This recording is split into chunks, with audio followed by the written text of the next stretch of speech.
All right, welcome everyone to the ISIS Papers discussions, chapter 5 and 6. It's fresh off the bat. Does anyone have anything on their mind they would like to share right away? Anything that touched home? A lot of this probably is touching home. Am I on mute? I don't know. Yeah, we can hear you. Okay, so I want to know you guys' interpretation of anti-racism versus counter-racism, because in the dedication of chapter 5, that's mentioned, and I thought that was interesting. And then I also thought it was interesting that perspective wasn't. I don't want to say it wasn't mentioned, but it wasn't mentioned in that way again. Well, what I see anti-racism as, it's like a person who believes they're against racism. They don't like the idea of white supremacy, but on a day-to-day basis, they're not doing anything to actively counter racism. And they also probably don't have that much understanding of the complexities and the gravity of racism and white supremacy. So I see a lot of so-called anti-racism with a lot of platform, yet don't utilize that platform to create justice. So that's something to think about. I don't agree with that personally, but I think that I would say anti-racist is like an ideology or belief system, and counter-racism is like tactics and actual like code and things that you can do. That's what I think.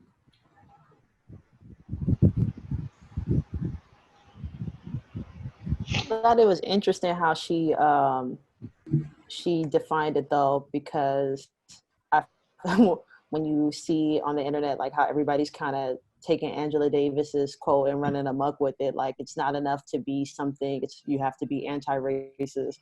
And I was just like, oh shit, this is crazy. But I like that she said that it's a blind reaction to stress from ignorance, anger, and fear, which is, I kind of see what Swa is saying, like that when you do see like anti-racism in action, more often than not, we do see a lot of people who are just like posting infographics like, did you know, and like, spreading awareness around it. And there are anti-racist actions, but I think that if there's actions that are to be against racism, I think the better term to use would be counter. So basically, I'm just trying to make sure I'm understanding. Counter racism. Maybe I'm not necessarily clear on what the difference between anti-racism and counter-racism is. Like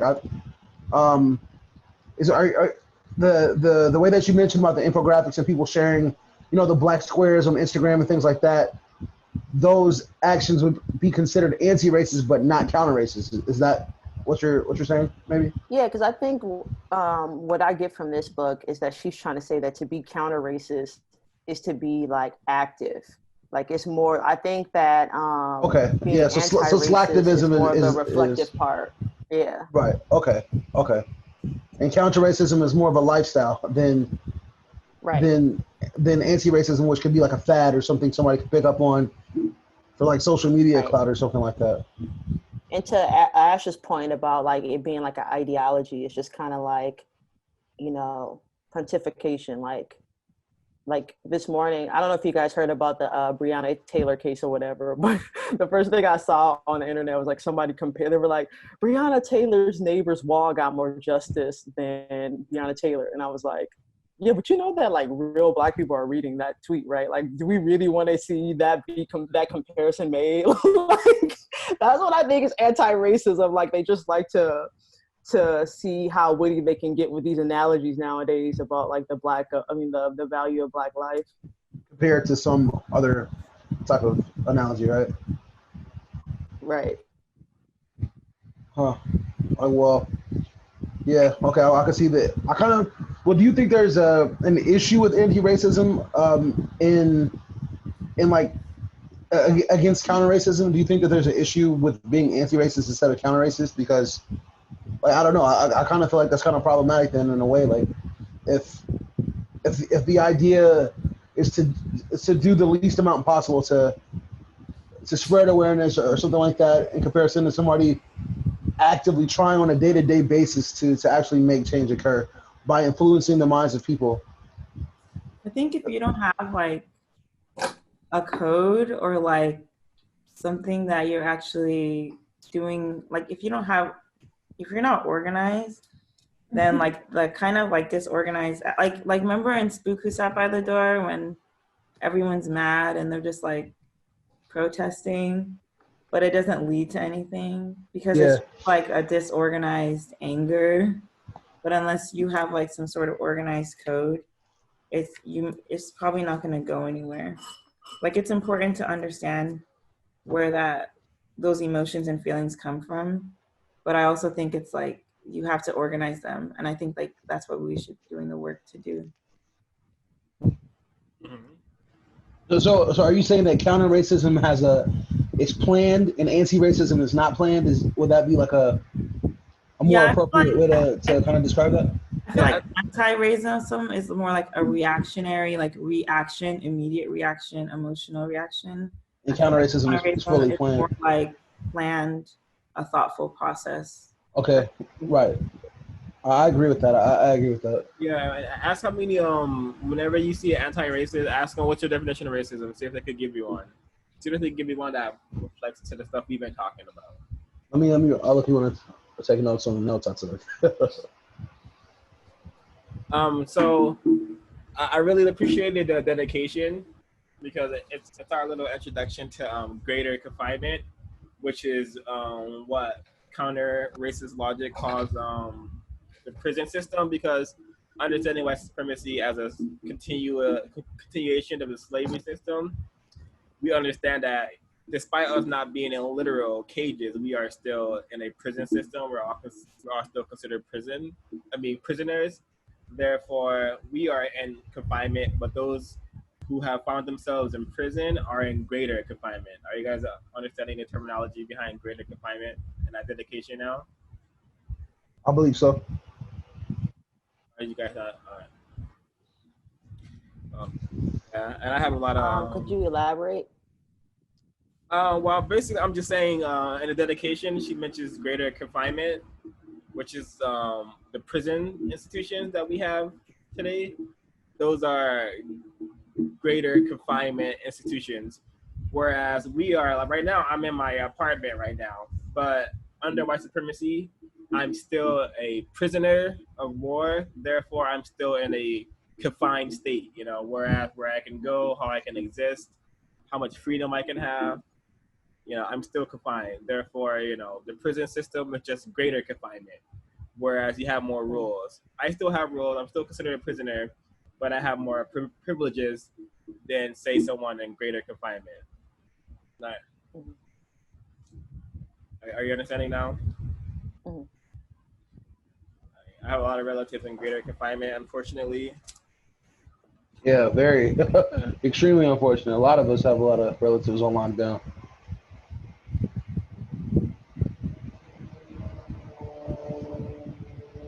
Oh, well, anyone have anything about chapter 5 they want to get off their mind? Any have a hard time understanding or? I got a lot of stuff. I don't want to dominate, but I got a lot of stuff that I took notes on. I don't want any silence. We don't need any silence. We don't need any time wasted on silence. So please talk. Can I say I think maybe Trey should go first since he has less time. That's a good point. Nah, I mean, yeah, I don't mind the air starting. I'm pretty sure there's gonna be some like similarities, but I will just chime in on like the symbolisms. There's so many symbolisms, but I really enjoy like learning and understanding about the Christmas tree and Valentine's Day and how all these symbolic holidays that we have are like rooted in white supremacy and like white genetic preservation. Like, yeah. I wanted to touch on page 63. I don't know if you guys have the book open or PDF, whatever. But on page 63, I kind of feel like, and I feel like I'm gonna be very unpopular here for this, but I gotta pull it open.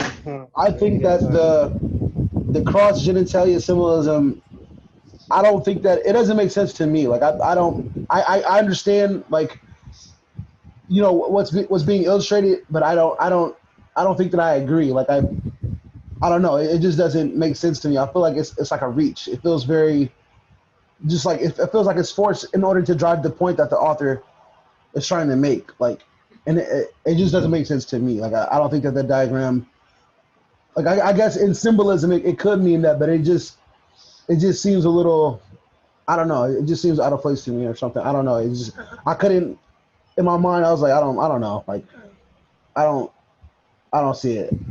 I don't know. That's the first thing that kind of popped up for me. Well, I think oh. yeah, Ezekiel. I think my question to you would be, what about it, like, is a reach for you?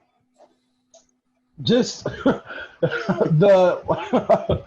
on page, yeah, like because if you look, it's like the evolution of it. It's like the I guess it's like the testicles and the penis, and then that's supposed to represent the cross symbolism. But I just feel like, I don't know. It just doesn't make sense to me. Like I get the points that are being made, but I don't know. It doesn't mesh to me, because if that's supposed to be symbolic for like to a black penis, and then they go on to talk about how like the white Jesus figure is like this fragile white man pinned up against this black cross. Mm-hmm. Like I don't so what is that? What is that saying? Like is this symbolism like that the white man is like he's gonna die as a cause of this symbolism? Is that what that's saying? Like I feel like, I don't know. Like, I mean, for me in the book, when she explained like what the fragile white man being on the cross meant, that was kind of a reminder for them that if you don't oppress, stop, like, yeah, if you don't kill black people, this is what's going. This is basically what. That's your fate, right? That's gonna happen to you too. Like you're also gonna. I mean, I get that part. Like that part makes a lot of sense to me. I fully understand that, but I don't want to say that symbolism is a reach, but I just don't. I don't understand how. I'm sorry, Ash, go ahead. I'm sorry. Well, like the link I shared, it shows it's like the origins of the cross, and because the cross has been around before Christianity, like in I think like Hindu and other religions, so it's always had a sexual phallic meaning before even Christianity. So yeah, Maybe I should have clicked the link then, huh? And also, well, yeah, Ash. It's okay. Yeah, and also like as Black people, we haven't been trained that well to think abstractly. We think very like concrete. Yeah, that's what it is. We have to. That's exactly what it is. Reverse the conditioning of our ancestors and ourselves of being forced to not be able to look at these ideas and think about the complexities of them and be able to like see these things like multi-layered things. I think that's very, very important, that we haven't been trained that well to think abstractly. Yeah, because I mean, for me, go ahead. The same thing that so I was saying, like, and in the book she mentions that this is a highly abstract interpretation of the cross, and yeah, as Foss said, we need to be able to understand that everything, no matter how minuscule, is that there's some type of like intentional subconscious reason for it to be the way it is. When I first saw the cross in the book, I was like, this looks interesting. And then when I saw it with the two circles at the edges of it, I was like, yeah, seems about white to me, you know. Yeah, I was gonna say that. Honestly, I had the opposite effect, because it kind of made it like clearer to me. Like I felt like I understood like I understood Christianity at a deeper level, and that cross and the picture just kind of put things into perspective. Like I feel like everything started to make more sense to me And after reading that. another interesting thing is that how the cross is so symbolic and has so much projection on it, is that when people saw that white image of Jesus Christ, they really understood, okay, we have to collectively unify against the black threat. Like this black cross, this black dick is the threat, you know. Yeah. Yeah, And yeah, because they were I destroying also, themselves. Uh-huh. yeah, I also noticed on page 64 when they were talking about the how the sword and the cross share a lot of similarities, and I thought that was pretty interesting too. I just thought that was interesting. I don't really have that much to say about it, Okay, but so I just thought it I was interesting. highlighted on that page. Furthermore, the cross represents the black male genital removed from the black male bodies, meaning capture the genital. And I also wrote, highlighted, um, here one must recall the general meaning of weapons, which is the antithesis of the monster, which means that uh, subconsciously or consciously, when the I think that word is creator, antithesis, right? Like, yeah, basically what this part means is that whenever subconsciously or consciously the weapon is made in the image of the enemy, so like or the perceived threat. So white people see black penises as the threat and black genitals as the threat because they can cause genetic annihilation. Therefore, the sword itself is a representation of that penis. And we can think about the sword right now, and we can see how it's like a pointed yeah, instrument with like those, you know. So I think this is a good example. And also we see in this, we see in the same paragraph, well not the same paragraph, but the same page, there can be no doubt that there is a sociological factor in sword symbolism, since the sword is an instrument proper to the knight, who is the defender of forces of light against the forces of darkness. And we all know what darkness represents, and this yeah, white supremacist system and black people are all things other, the cultural other, which is all non-white people. So yeah, we see these symbolisms manifesting, and we have like the concrete proof to prove it abstractly and realistically.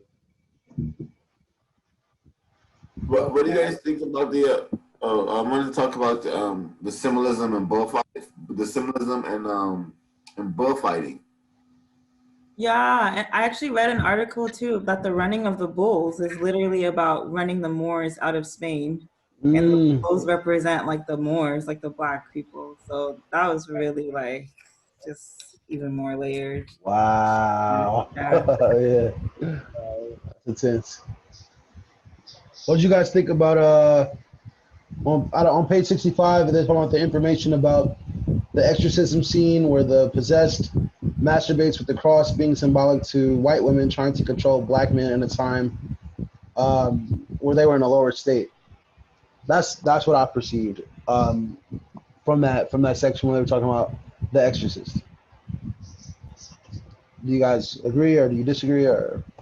I mean, put it in the context that the cross represents like a black penis, and having a little white girl rape herself with it while she was possessed by the devil. It makes sense, and it makes sense to get visceral reactions of the physical expression of that, but also the subconscious fear that can create. Like imagine, like forcing Americans who are watching this film to like envision a black person raping this young white girl. It's all very symbolic. So Yeah, I'm about to add on to what Trey just said. It's on page 65.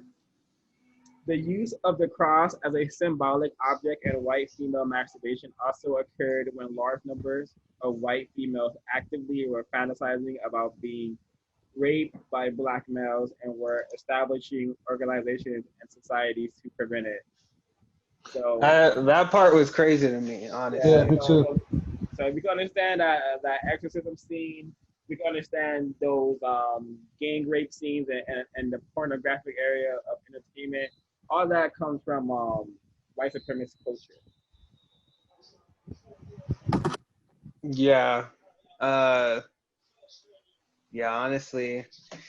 I'm sorry. I wanted to touch on the note that I wrote, because I wrote down a part incorrectly, because she was talking about the symbolic portrayal emerged during a time period in which increasing numbers of white females were selecting black males.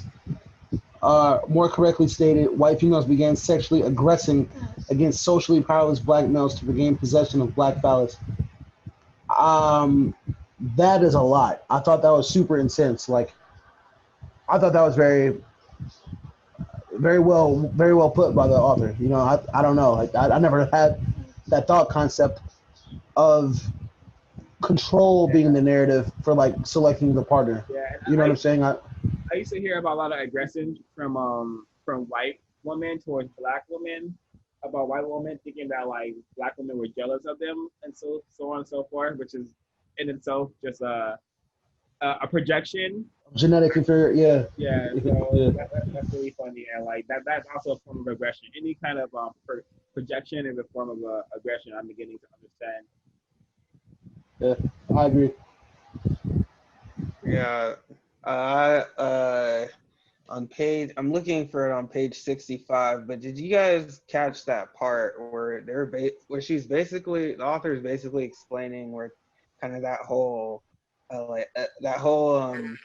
issue of keeping women in the house, like where that kind of like, well, I kind of interpret it as this is kind of where that came from. Which part you talking about? I put it on page 65, but it's basically the part where it was like saying white women were so they wanted to have sex with black men so bad that basically white men had to hold them back. Yeah, keep them in the house. Yeah, this is correct. Yeah. I'm trying to find that part. Yeah. Yeah. I think I'll read it. The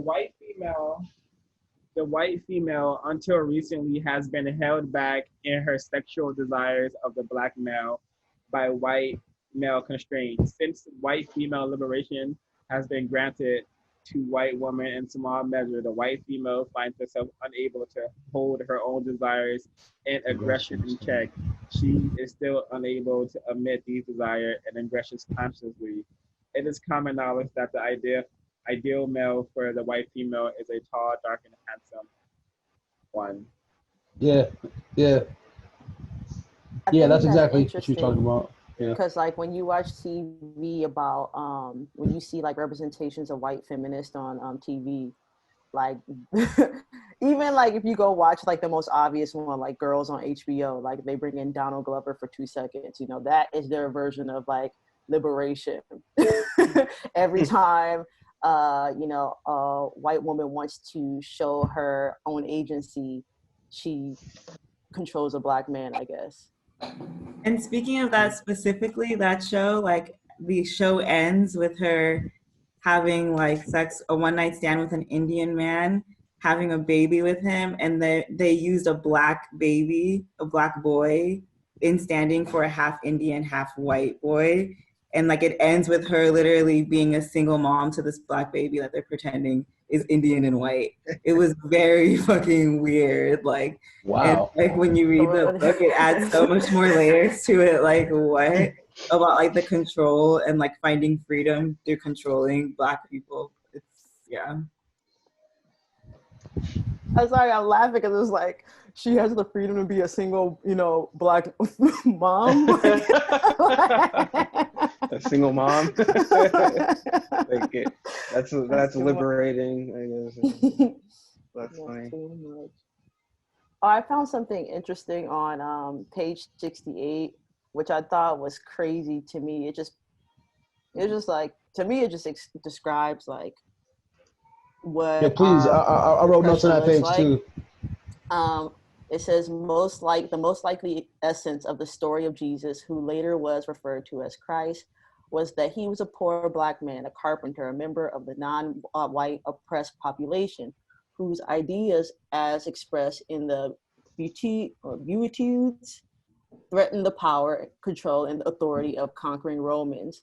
If Jesus and the other blacks got out of control, the Romans, the whites, could be annihilated genetically. Of course, then, as now under white supremacy domination, Jesus, non-white, was turned over to the white oppressors, then used some of his fellow victimized, self-hating non-whites who wished to integrate themselves to the white oppressor to kill him. And I'm just like, dude, this is today. When we think about, you know, if Jesus is as a Black man and a poor person, really just like, you know, a working class person, it's just like Jesus as every single Black person. You know, it's just crazy. The Black people are in prison. You know, Jesus. It's just like so many ways we can apply this analogy of how they collectively organize and call it, you know, a government or the state in order to persecute Black people. Yeah. I think it was really, because we're talking about Christianity. I think to me this whole chapter allowed me not only to the symbolism within Christianity, but also to understand. So Christianity is basically a white supremacist tool that's used to maintain control and domination over like non-white people and white people, so everyone's aware how they practice white supremacy. And basically, like, Christians understand there's a war going on, a war against non-white people, and like these, even the Christian, the song "Onward, Christian Soldier," about how like they literally have songs about them going into war and like killing people basically in the name of Jesus. And then you have Christian songs where like they're telling God to make them white as snow, and like thankfully because of the blood of Jesus I can be white as snow. You know, it's just all this cannibalistic, ritualistic sacrifice stuff. That's in the context of like, let's kill the Black person so he can be white forever. You know, have everlasting life, everlasting whiteness. Yeah. I made notes from like page 66 all the way up to like 72. I wrote that on page 66. The idea that cross burning followed Black mutilations further cements the theory that the cross is symbolism for Black genitalia. Just caught myself. I wrote those notes for myself to remember that. Then on page 68 and 69, regarding the theory that Jesus was castrated along with being hung from a cross, and that the blood of dead Black men or non-white men or people is meant to be shed in order to ensure white genetic survival. Like, I thought that was pretty interesting too. That thing that Trey was talking about, that passage where they're talking about how Black blood is like symbolic for white survival. Yeah, that's all I have to say about that. I don't want to go too far ahead, but I really sorry, go ahead. I really want us to hit home about what the hell Christianity means, and I think these two highlights not sums it up, but gives us two good examples. Jesus, this Black man, was hung on a cross, a peculiar invention of the Roman white psyche. And then I have this: it is stated that Jesus died on a cross and suffered that we, in parentheses, whites, can be saved, quote unquote. I mean, also in parentheses, survive. So this Christian religion, soul's purpose is to ensure white survival. So that should be what we're getting home here, and what we're telling our fellow confused and deceived folks out there.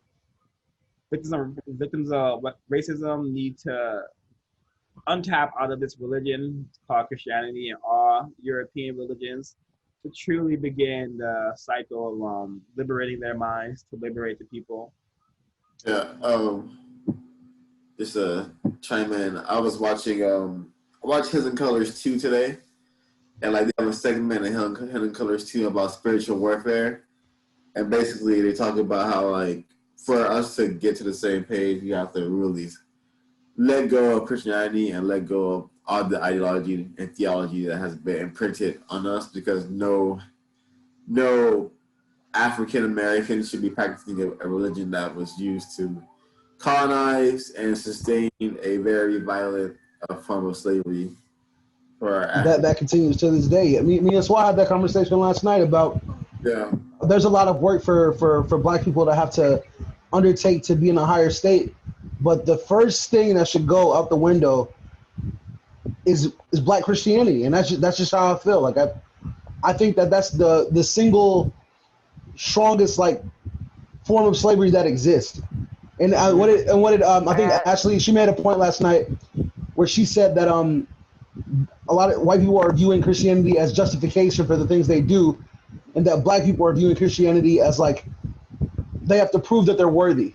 You know what I'm saying? Like it's like a worthiness determinator. Yeah, like but white people view it as like this is our God-given right to be these conquerors. Like, yeah, you know what I'm saying? Like, see how the non-white Christians behave, how they're so like, just so indoctrinated, and see how the white Christian still plunders other countries and bombs other countries while, celebrating Christianity or celebrating God. Notice how we have like all these missionaries going to these brown countries and brainwashing these people. spreading that nonsense. I remember seeing people at Berkeley just so lost, just so dedicated to like this white Christ religion doctorate, and it's just so disappointing and so unfortunate to have such people in such a state. I agree. And another thing, I'm sorry, can I just go fast?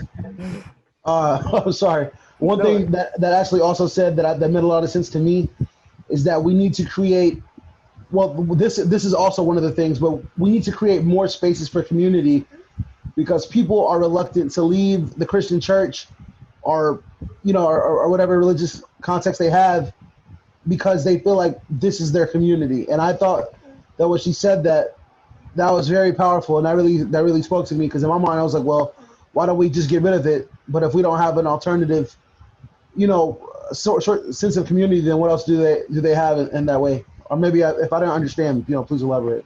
Yeah, I mean, the point I was trying to make is like, you can't convince someone to not be Christian because there's like logical fallacies or because of even what they read in ISIS papers. Like most people understand that these things, it doesn't really make sense. That's why they don't look too deeply. It's a superficial understanding of Christianity.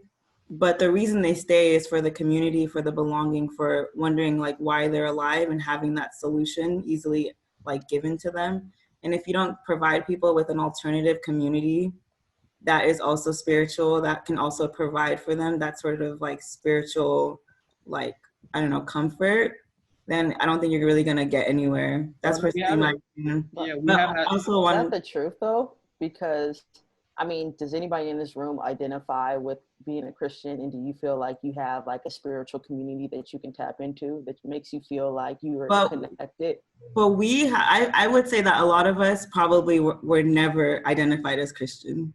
Like I did not. I was forced to go, but I never. But we're always like very skeptical about it. Like I'm talking about people who have been into it, like into adulthood, right, and go to church and like are about it. If you don't provide anyone with an alternative, it's going to be very hard for them to like leave that space. We have an alternative. It's the ire to replace white supremacy with justice and going back to their Africanness, which is being in a state of not being sick, being considered, according to Amos and Wilson, Dr. Amos and Wilson, like white supremacy has made the functioning normal into like insane. Like in order to be considered normal by white people, we have to be functionally insane. So so that's just something to think about. But I mean, like, just like on a level of like, people get childcare at church. Like people get like necessary things that we in our book club are not providing for people. That's what I'm saying. Like if you, like it's up to us to also build those networks of communities so that people can get that sort of support. Because churches do provide necessary functions for people. And I personally haven't seen that, especially around these parks, but no, I have not seen that. I've definitely seen that as someone who grew up in a church and was always around people. Yeah, I'd have to agree with that. I agree as well. They provide food a lot of times, clothes drives, parties. It's a lot of stuff like that. It's a whole bunch. I grew up going to a Christian Baptist church, and I also taught Sunday school at a Christian Baptist church for several years. And I once self-identified as a Christian, and I never saw these churches actually helping anyone in the communities. Maybe that's what happens when you go to a church in a poor, quote unquote poor, completely exploited and impoverished neighborhood, aka South Central LA. But that's just like one of the reasons why Christianity exists, is to sustain that and normalize that and make that be the norm. Just go on your knees and pray for something to happen. And I want to quote the book again. I think it's really amazing that she has this in here, but it sets the tone for Christianity.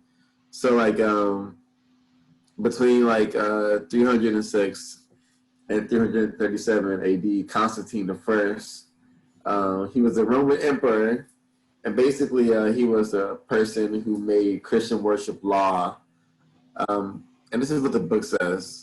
Constantine the Great, the Roman emperor who ruled 306, 337 AD, built Constantinople and made Christian worship lawful in the beginnings of the White Supremacy system, had the following words placed on the cross: "In hoc signo vinces," meaning, "In this sign you will conquer."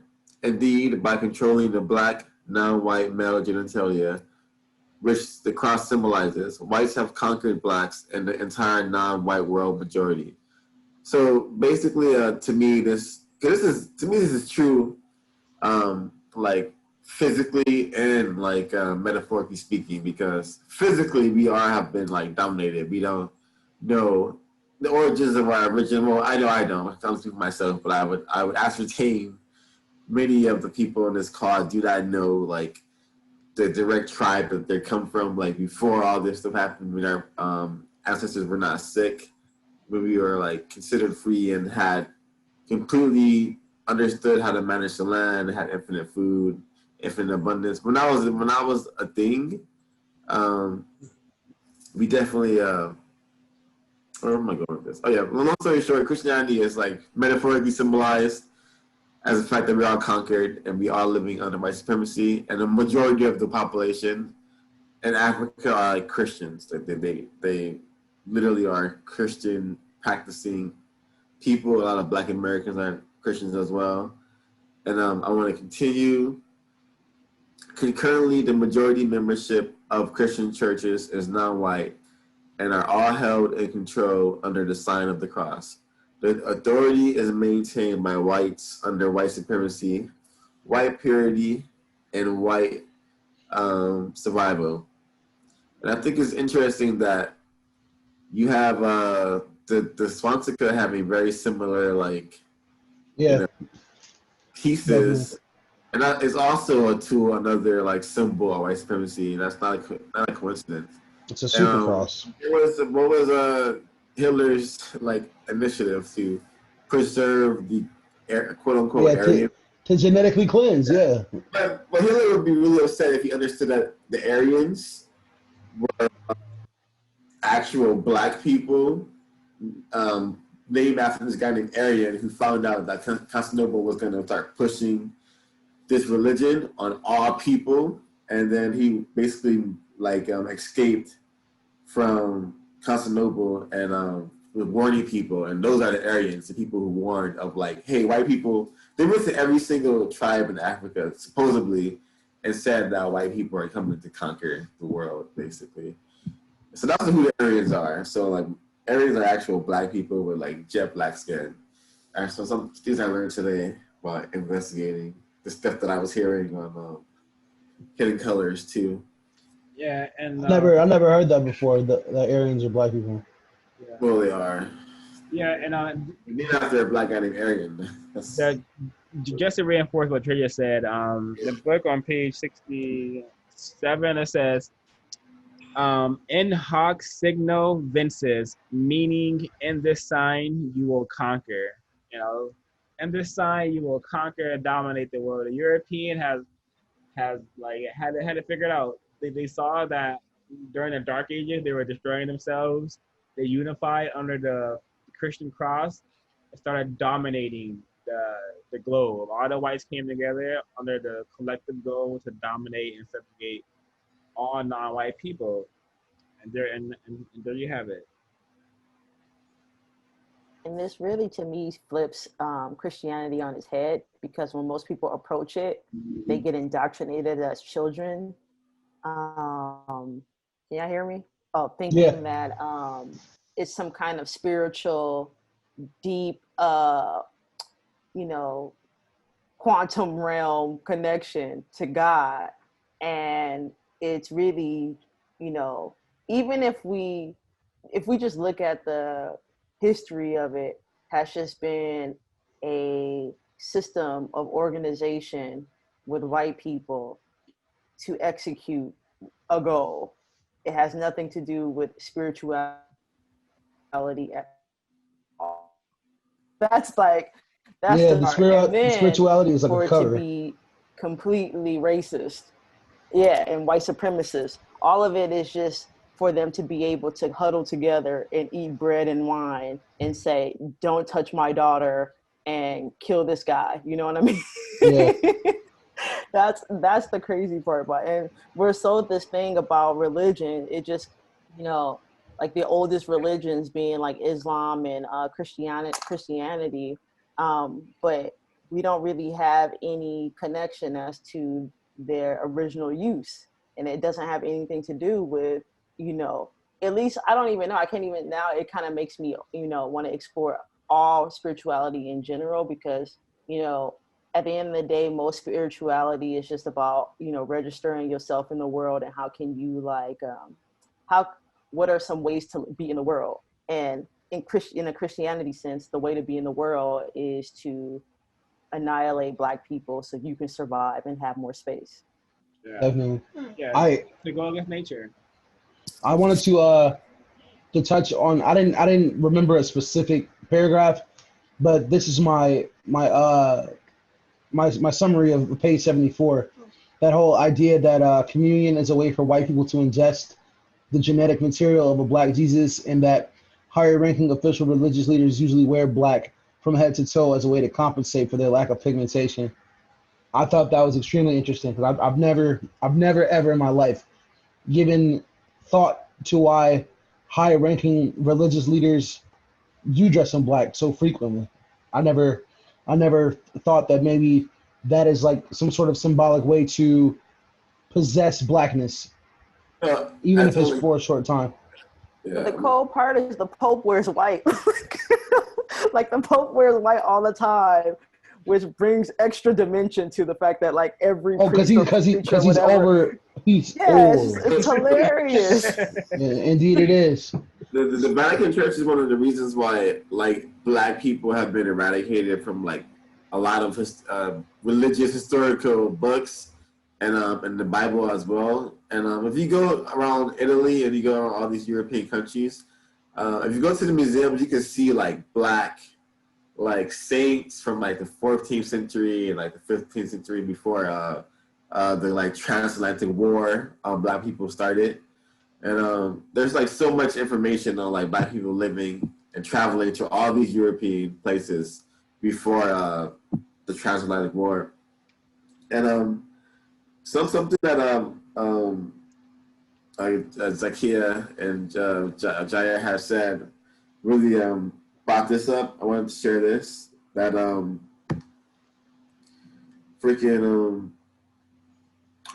was watching Get Out, and I noticed how the dad was always wearing black. He was always wearing black and brown.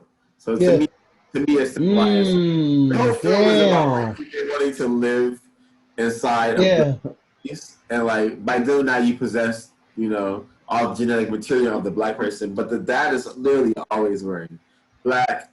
And the first time you see him, he's wearing gray, which is like, to me, I gotta rewatch it now. That's crazy. Yeah, so what you said about, I never picked that up, bro. That's definitely intentional. There's no way that's not intentional. That's extremely specific. The film is it's riddled in like coded messages. Like, for example, like to me, when people go hunting, they're going against nature, because like humans are not supposed to actually be in the woods shooting deers. That's not supposed to really happen. I don't think so either. That's a very odd thing to want to do. Like, let's go kill a deer. And like the introduction to the character, he's like, I really hate deer. Like he's talking about how hates Black people. his hat, he gets happy. It's clearly symbolic for like For blackness. black people, of course. Yeah. And even when they're having conversations, I like found that really strange. yeah, My bad. Well, white people kill. No, I was watching a Louis C.K. stand up once, and this Yeah. fool said that I really hate deer. And then I watched the Get Out for the first time, and I was like, "This is too much." Damn, that's crazy. Yeah, man. Like, he had like a whole sketch. Like it was, he was going on and on about how he didn't like deer, and I was just like, dude, what is this guy's preoccupation with this? Like, this is crazy. How long this bit of this stuff is going on? So when I Now watched it's Get Out, I making was just total like, sense. keep in mind, the world's keep in mind, Louis C.K. has also said nigger several times. And So he tries to defend it so deeply. no surprise that he hates Right. deer. Another thing in the film that's really interesting is that when the brother is telling the story about basically he's telling the story about his sister bit someone's tongue off, and like I was able to decode the person that they're talking about is black because he says he was 6'3", dumb, and he cleared his throat basically. And I was listening to the cows, and someone had mentioned that when white people clear their throats, it's code for a black person. So after after he said the person that he was talking about was 6'3", dumb, he cleared his throat. So to me that was like a telltale sign. And What? I never heard about the throat clearing to be so. That's fucking crazy, bro. The character even points at Bam Kaluuya's character, Chris. So to me, I was just like, this film is all about like the wanting to possess the genetic material. Even her biting this guy's tongue and like going to her brother and being covered in. He described how she was covered in his blood and all that stuff. And I'm like, wow. So the story is about your little sister biting this person's tongue off. I don't know if you're too stuck on Money girl. but this is definitely this book has allowed me to decode further cinema. Yeah, that's sick. Yeah, I was watching this show called Ratchet, and there's a character who's black, and he got his fucking throat slit, and the reason that he died was so that a white man and a white woman could be free of a mental institution. But to me, it was definitely symbolic of sacrificing black blood so that whiteness can continue to be free and flourish. Yeah. That's how I perceived it. Now, before reading this text, I probably wouldn't have had that thought. I went, oh, it's a character. A character died in a TV show. But we're looking at it with that lens. It's kind of hard to watch certain anything low key. Like I'll be looking for fucking anything. I'll be like, what the fuck is that? Why did the black person get this the worst? Or the worst transgressions of violence. Like it's a lot. I want to go back to the book because I want to read this from page 75. The Christmas tree is in its extracted form a cross, the symbol of the black male genitals. First, the Christmas tree is chopped down in the forest, then it is taken home. In the U.S., when the Christmas tree is decorated, colored balls are hung from the tree. When the tree is taken down and burned, the balls are first taken off. Then all can dream of a white Christmas and a white surviving Christ. So even in our celebration of Christmas and the holidays, we have manifestations of white supremacy, reinforcing their subconscious mind to work for white supremacy at the cost of black life, non-white life. Super important. And I feel like all of the interpretations of her symbols and just this book in general gives me, I could say, the space to challenge a lot of stuff. It's like what you were saying, like watching absolutely everything differently. And even the stuff that, feels like a stretch, like, discussing the stuff about the cross as like, a phallic symbol. And it's just like, why can't it be? Because when you're watching that show Ratchet, it's like, did he have to die, or did writers write him to die for not a at all purpose? You know what I mean? It was very intentional. And I don't mean to deviate too much, but it was so intentional to the point.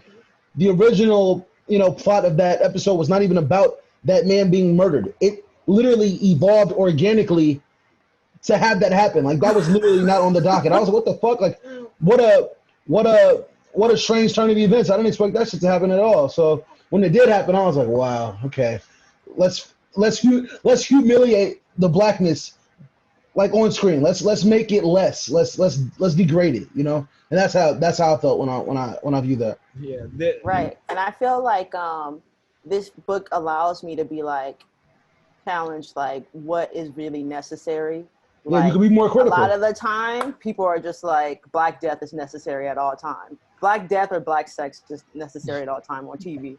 And Yeah. it's just like, no, somebody wrote that. Like, hyper focused. Yeah. Really not.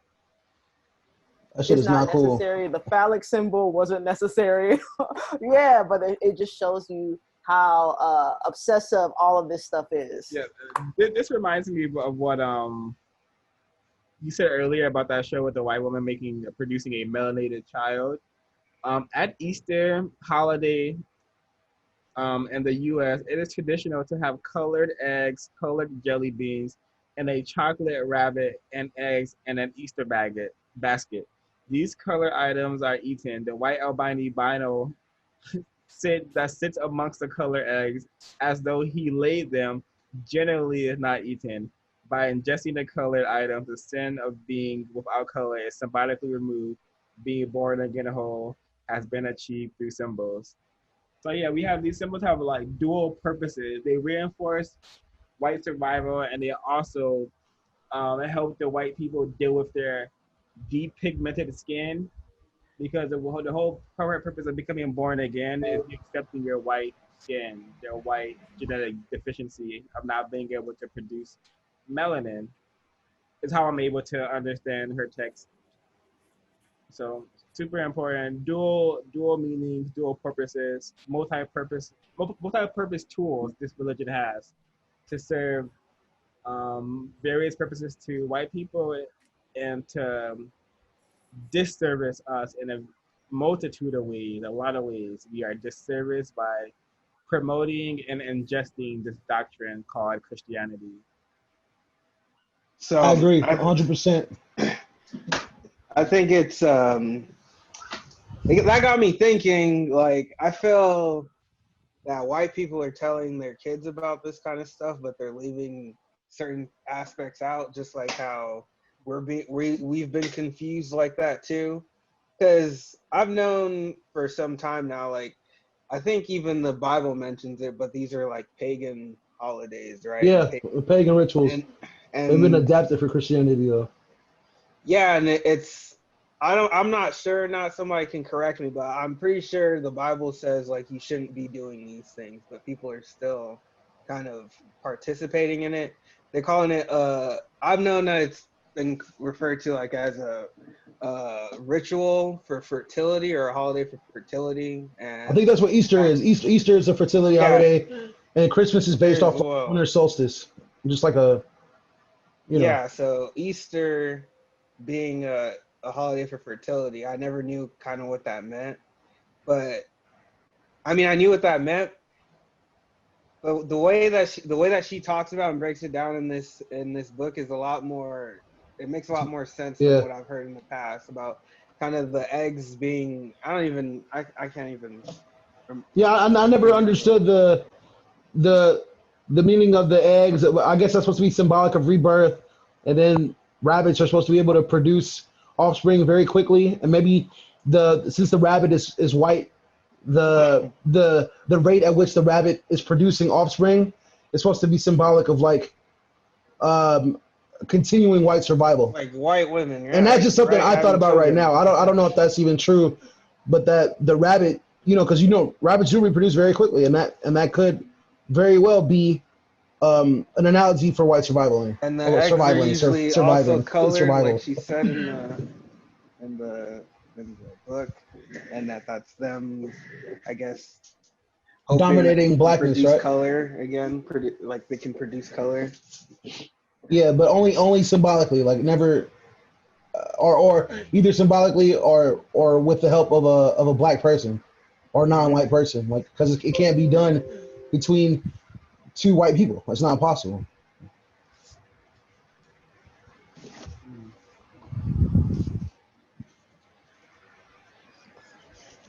I want to. Are we? I think we're out of chapter 5 now, right? Are we on chapter 6? No, we're still on chapter 5. Oh, Yeah, okay. My bad. I'm sorry. Excuse me. I'm trying to look. It's 74. Does anyone 74. have anything about the food aspects of white supremacy culture that they want to talk about? Yeah, the body and the blood of Christ and all that stuff. I feel like, I mean, I don't really have that much to say about it because I feel like we kind of touched on it already. But yeah, I meant the food, actual food aspects of it. Well, what do you mean exactly? Maybe I'm not following you. Like the chocolate, The candy. sausages, steaks, coffee, Oh, yeah. tea, Coke, beer, whiskey, dark brown in color. These are all symbolic of the blood or genes of Jesus. Your favorite meat is steak, which comes from the bull or cattle. We need not Which is mention hot another dogs, symbol half smokes. of blackness. Hey, Ash, do you think you could elaborate on the about the consumption of dark material like coffee and tea and stuff, like how we were talking about yesterday? Because I don't want to butcher what you were saying, because I thought it was pretty on point. You remember we were talking about how like coffee and teas, they're exotic and they're based on like you know what I'm talking about? Do you remember like what we were talking about? Yeah, like how white people exoticize like coffee, tea, beers, and they become the connoisseurs of them. And they like always think that the pure or the more refined taste you have, the less additives you use. So like coffee places that are like hipster places that don't allow like you to put creamer in your coffee and things like that, because the more pure the coffee is, the darker it is, the more like authentic you are. White people use foods that have always come from other countries as like tools to look more authentic because they're like exoticized. And they do that a lot with like coffee and beer, with like dark stouts and things like that too. And like talk down to people who drink maybe like a Modelo or like a Coors Light or something like that, because it's supposed to be less refined. So they like, yeah, that's what I And was. also the way they were talking about chocolate as being like this orgasmic kind of thing to ingest. Yeah, that was pretty intense as well. I thought. Anybody else got anything to say about that? Because I thought it was pretty interesting. Yeah, I agreed. I thought to me it's very clear that black people are exoticized and like highly sexualized in like entertainment and primarily in film and music. And when I was reading about how this food critic was like talked about how he got an erotic sensation from just eating chocolate, and the more chocolate, aka the more darker it was, the more better that sensation was. And to me, it's just coded. It's not even coded language. It's authentic language from someone expressing themselves, and it's just rooted in subconscious desire and want and need for pigmentation, melanin. Essentially, that's my interpretation of it. I agree. Even I just Bob mentioned it earlier, but even the whole like Valentine's Day and having all these colored chocolates for gifts, it's all symbolic and giving white people the illusion that they have genetic material that's melanated and they can sustain themselves and be like the majority of the world. Yeah, that was very interesting. Yeah. I really highly suggest that y'all check out Hidden Colors too, because it goes into depths about melanin and how far and how vast we as a people have traveled and like. Did you share that with us, or do we have to copy it? I mean, I can upload it. I can send it to you actually a week. Or can we let's watch it on Monday? Let's for the. Yeah, like this food aspect of white supremacy culture is really sickening, especially when you compare it with like the delectable Negro and you see how they were actually eating black people, and then you understand one of the greatest expressions of white supremacy, Jeffrey Dahmer, how he's a white person effeminizing black men and eating them, and also he worked in a chocolate factory. So I'm gonna bring up Jeffrey Dahmer a lot in that chapter. By the way, Okay. so yeah. Yeah, my point, and I just realized my point earlier, bringing up like white people being confused. You know, I put in my notes like I kind of started feeling bad for them. Like, and on page, what is it, 74? Let's skip it. Where it says, having rejected the appearance of the white body as the equivalent of sin and shame, the white psyche attempted to correct the white body's defect. Thus emerged the symbolic and ritualized act of ingesting the body and blood genes of Jesus, the black male, and the unconscious desire to correct the existing color deficiency. I don't know, that one wasn't too good, but reading through this, I just kind of started feeling bad because it's like, I don't know how you would like change this, because it's like you have to change white people, but you can't change the fact that they're white. And they don't want to change the fact that they're white either at all. They have, I mean, it seems like a lot of this stuff, like they're Right, doing that's weird. unconsciously, like without awareness that they actually hate being white. And it's like, well, how do we remedy that? Like how? and also, I want to touch on this. White? Do you think that white people Can we like be more mindful about one mic, like when one person's talking, like not interrupting? Oh, okay. Sorry. No, that was on me. I'm pretty sure. Sorry. You can go ahead though. My bad. I wanted to just say that I don't think that we should be feeling any sort of sympathy for white people at all in any way, shape, or form. I think that it is the responsibility of white people to help us build a system of justice and to overthrow their white superiority. It's too they hold too much power. Like, so although I do understand where you're coming from about if they're doing things they don't know why they're doing the things that they do, enough white people do know. So maybe there are some people who are ignorant to the reason why they do the things they do, but enough white people are very, very aware of the way that the world operates, and they don't want justice to prevail. They want white supremacy to continue to prevail so they can be justified in the way that they operate on a day-to-day basis. Yeah. Yeah. Okay, go ahead. Yeah, I want to get into the. I just want to read this part because the large majority of our fellow Black and non-white people are mentally ill. And I just want to read this definition of mentally ill that we should know and begin to use when referring to people who are mentally ill. And it's on page 79. Mentally ill persons who do not respect themselves and have self-group negating patterns of logic, speech, action, emotional response, and perception never can liberate themselves from their oppressors.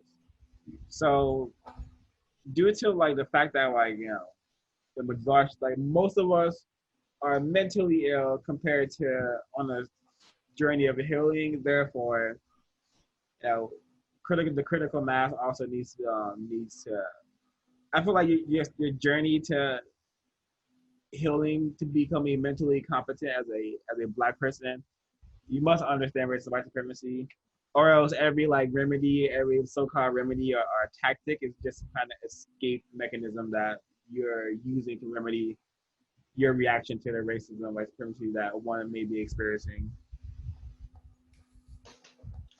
Yeah. I mean, I understand that,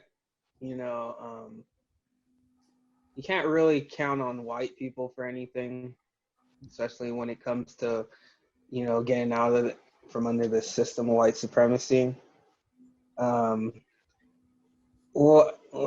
when I mean I feel bad for them, it's just I can't I can't think of any other way Well, to help them with that issue, or what would be like a constructive way. It's like not my, that's not my problem. Is it kind of like that? I want to say I understand where you're coming from. Okay, this is a pitiful condition. White people are pitiful, and I do pity their situation. I do pity them as a people, because due to their insecurities, they have literally almost killed their whole planet. It may not be the first planet they've killed. Honestly, they never came from a different planet. They may have brought it here somewhere. We don't know. I'm just saying that it's a pitiful condition to be a white person functioning in the way this book club covers.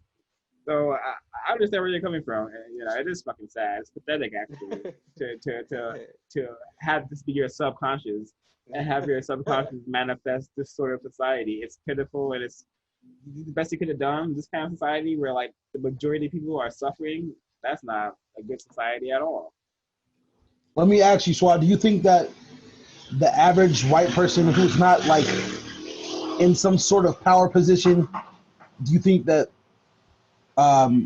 they're also suffering from that same thought process that like a rich, like absurdly rich white man like Jeff Bezos or something? Do you think that the average white person has the same like thought process of like a guy like that? Yeah, I think a lot of white people like direct their anger towards like some kind of conspiracy, like why they don't have as much money as the so-called rich white people. But at the end of the day, they can always fall back on like, at least I'm not like black or non-white. Mm-hmm. So, I mean, she did say, the author did say that Ezekiel, most white people. It's hard to hear you. Your mic is not picking up a lot. Can you hear me now? Yeah. Is it better? Yeah. Okay. Yeah, the author did say that most white people like enjoy and what's the word I'm looking for? And not interact, but participate. There we go. Participate in the system of white supremacy. So I think whether they're conscious about it or not, I think they're still participating, which is kind of like what Swal was saying. Like even the most like, I don't know, middle class or even lower class like white person is still participating in white supremacy in some shape or form, whether they're aware of it or not. And I think that's just like white supremacy's like goal and mission, is just to like, people are going to be benefiting from this no matter what. Yeah. You know, whether they want to participate in it or not. It's important to remember. I'm sorry. Oh, go ahead. I'm done. Well, I was going to say, I think it's important to remember that, like, I feel like we're having, not connection is unstable, but we're having like two different conversations when it comes to white people, racism, and liberation. And that I think that, you know, you gotta register your like reaction to seeing that disconnect, but it really does nothing to use that like sympathy and like direct it in a way where it's a passive situation, like you act passively about it, or you do stuff that, you know, you try to talk to because they don't understand what's going on. Mm-hmm. It's all in their head. And so it's just like, what do you say to somebody who really it doesn't even occur to them that they have generational inherited obsession passed down to them, and they just can't see it, but they benefit from it, and that they use it all the time. They are a fish in water.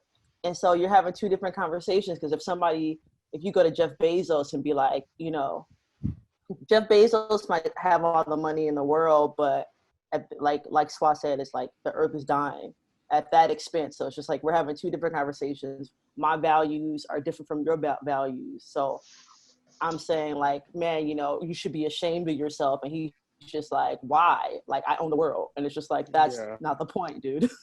Mm-hmm.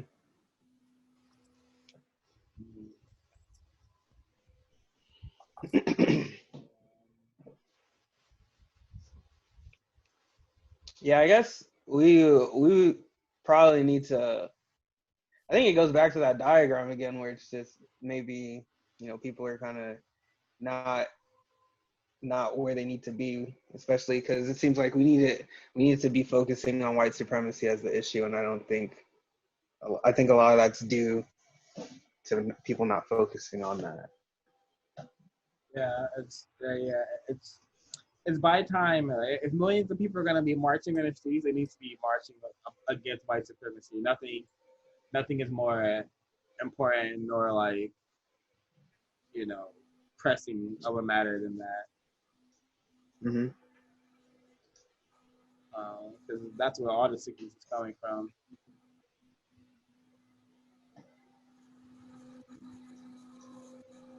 I think it's very important to understand this as well. The oppressed, having lost the sense of their own identity, begin to believe that the brain products of their oppressors are one and the same with their own, failing to completely realize that they do not control their own brain computers, nor their computer's output. So, we're not in control of we rarely are in control of the environment that we have to live in, or the activities we're going to be exposed to. So this is what we have to understand, that like our entire fabric of how our mind has been developed, it's under the context of white supremacy, under the context of like being a good subject to the European. Yeah. I think that's really important to understand.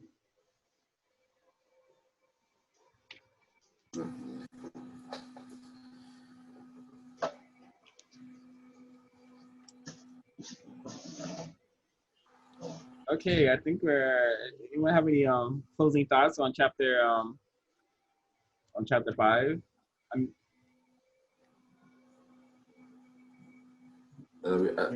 that's I want to bring up.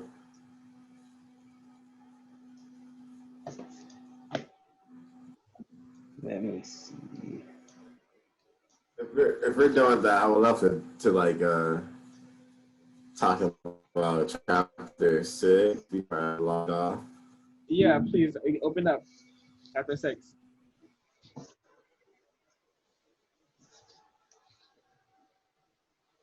Yeah. So I thought it was really interesting. You guys hear me fine? Yeah. Yeah. So chapter 5, she on page 87, she's talking about how she Chapter 6. Chapter 6. She talks about how she calls the family a survival unit if black people are involved or non-white people are involved, because that's pretty much what growing up the way I do, I grew up, I definitely see it as a survival unit versus a family, because she says like the family is supported, and I'm just gonna read what she says, because it's really important, I think. I make the distinction in terminology between family and survival unit because the family, by definition, is a social institution that functions to support maximal development and protection of the young. However, under white supremacy, blacks and other non-whites are not to be developed maximally. They are permitted to survive as functional inferiors, alienated from self and from their own kind. The non-white survival unit is not permitted to defend itself or its young. The survival unit functions accordingly. So this to me is like how I see black families, non-white families having to live on planet Earth. Because when one of us is killed by law enforcement officers, the response is usually protesting and marching and like waiting out and in front of courthouses and stuff to like get your point heard, versus actually being able to defend each other and live and die for one another, basically. Doing what white families are expected to do. Because how many times have you seen incidents where white people fully pull out weapons and murder non-white people, all in the defense of self and the defense of family? So it's just another confirmation that because of white supremacy, Black people and non-white people aren't even allowed to have families. And of course, this whole chapter is about the many, many manifestations that have led to Black males becoming passive and effeminization, bisexuality, and homosexuality. So I just want to open up with that statement that can't even have a family if you're Black. Yeah, the Black survival unit, aka Black family. I have a question for everybody. So, given that we are in a oppressed society that has really torn the traditional nuclear Black family asunder, and more likely than not, people are raised by their grandmas or their moms or their somebody. I think the question was I forgot my question. But basically I'm thinking about how she uses the word family as a space for support. Yeah. And I feel like if we're people who are trying to liberate themselves and you don't have the nuclear function, or you don't have the nuclear setup of a heterosexual, man and woman, does that make it less able to be a liberating and supportive space? I'm going to first throw out the idea that the concept of a nuclear family is also a European concept, and throw into the idea of going back to the African upbringing of the African child, which is a community of people raising the child, educating the child, and giving resources to that child.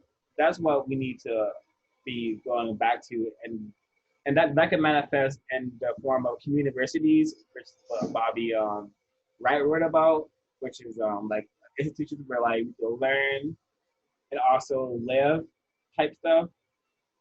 So I think it's important to just understand that even the nuclear family structure, if all Black people have that still will leave a lot of people out of the fight of white supremacy. And also it is not enough, because we're individual families. We need to be an individual collective people. Right? That's very important that you say that. But that literally goes back to the point that Ash was making about creating those spaces, because what people adopt as a surrogate nuclear family is the gangs, is the church, is X, Y, and Z. All these other things become the communiversity. That institution you're talking about, it already exists. Now, I'm not saying it exists for the betterment of non-white people. In fact, it exists to our detriment, but it does exist. And the knowledge that they learn is not beneficial or helpful in any way, but the church, to some degree, is a lot of people's communiversity. That's their safe haven. That's where they learn. That's where they congregate. That's where they share food and share clothes, uplift each other, and things like that. Although it's not I don't think it's in the correct capacity the way it's happening, but it does happen. And you and Trey's interpretation of church, it might not have been that positive. And I can't say that my interaction with church has always been a great thing, but I do remember, you know what I'm saying, a lot of shared values beyond even what was happening at the church. So we were able to lean on each other for moral support and things like that. But it came to a point for me where, the message was too nonsensical. I was like, what is this about? I would rather not be here than try to pretend that I do belong here. So it is important that we get those foundations down that you're talking about, Swa. But that's hard work, bro. You know, that's very difficult to do. Very doable, and also I love to see a church that people are allowed to live in, Jaya, which would qualify as a. Well, obviously not fully, bro. But I'm just saying, like, I lived at a church for a year. Oh, okay. So you did like one. I'm about to log off. I have to go to bed. I gotta go to set tomorrow. All right, Trey, continue to fight the power, bro. Well, here, Trey. Have a good night. Good tight. So fortunate that I invested into a white supremacist institution. Have a good one, bro. Peace out, y'all. Good night. I have to step away for a moment. But did you guys discuss anything on page 84 or 85? Let me. I was talking about how like equating homosexuality to male self-submission to other males seems extremely odd to me. But I did put that perhaps 20 generations of oppression could potentially have been a catalyst for male submission. So I mean that could definitely be something, but I think that's a bit derogatory in a way. So I don't know if you guys wanted to maybe unpack that a little bit, because I found that to be to start. Oh yeah, Ezekiel, please. But I have to say one thing. She literally says that we should not call this behavior. We should not degrade this behavior. So yeah. You categorizing her the way she's describing this, I feel like is false, Diane. The correct way to describe what's happening here. But Ezekiel, I just want to. I really just would like to make a point that personally, like for me, I haven't been presented with any kind of information that homosexuality was going on before white supremacy started. So I haven't seen anything of Africans practicing that. It's all over the European history books. That stuff's in their books, their movies, all their paintings. So they're very open about it, about practicing that kind of stuff, but I haven't seen anything like that. So whenever we're talking about homosexuality, it's hard for me not to believe that Black people practicing that is because of white supremacy. So you don't think that people had same-sex like relationships before white people interfered with their like day-to-day? Yeah, pretty much. I don't know. You know what I'm saying? I didn't do the Googles. I didn't search to see whether or not it did or did not occur. But I just felt. I mean, I don't know. I feel like all this stuff that I've seen about the history of homosexuality has been about Romans, most of it, and it's mainly because I think because there isn't anything on Africans doing on practicing that. So. What about? I think that okay, so I've got like I don't know how much this is worth, but there was a recent study that was published about ancient African tribes that practice homosexuality. I gotta find it, but I'll send it out. But it could be, I don't know. We gotta check our sources. But I think that when it comes to talking about homosexuality, I definitely see her point about it being a offshoot of like repressed behavior. But that's off the understanding that heterosexuality is the normal function, and that our biology is basically geared towards reproduction at all times, and we want to do that only, and we just happen to get pleasure out of it at the same time. But given that homosexuality exists, it exists in our face every single day, I think it's pointless to really try to like see the origins or whether it's an African thing, because I think that the reality is that it's here now. And so how does that benefit our liberation or help us offer support to people if the fact is that they are doing it out of a repressed situation, or if they're not? I think that we will be going against reality here to try to see the merit of homosexuality or if it's helping the cause or not. I think I think that there's this part where she talks about like I think that the white supremacist structure puts its knee on Black men in such a way that oftentimes they feel like they have to compensate for some kind of manhood that is taken from this white supremacist structure. And the next thing is to oppress and to invalidate them. And that is the point completely. It's another thing that distracts us from the overarching thing, which is white supremacy. Yep, I agree with that. Ashley, want to say something about what Ezekiel said? Me? Mm-hmm. I mean, there's definitely like been homosexual behavior in pre-colonial Africa, for sure.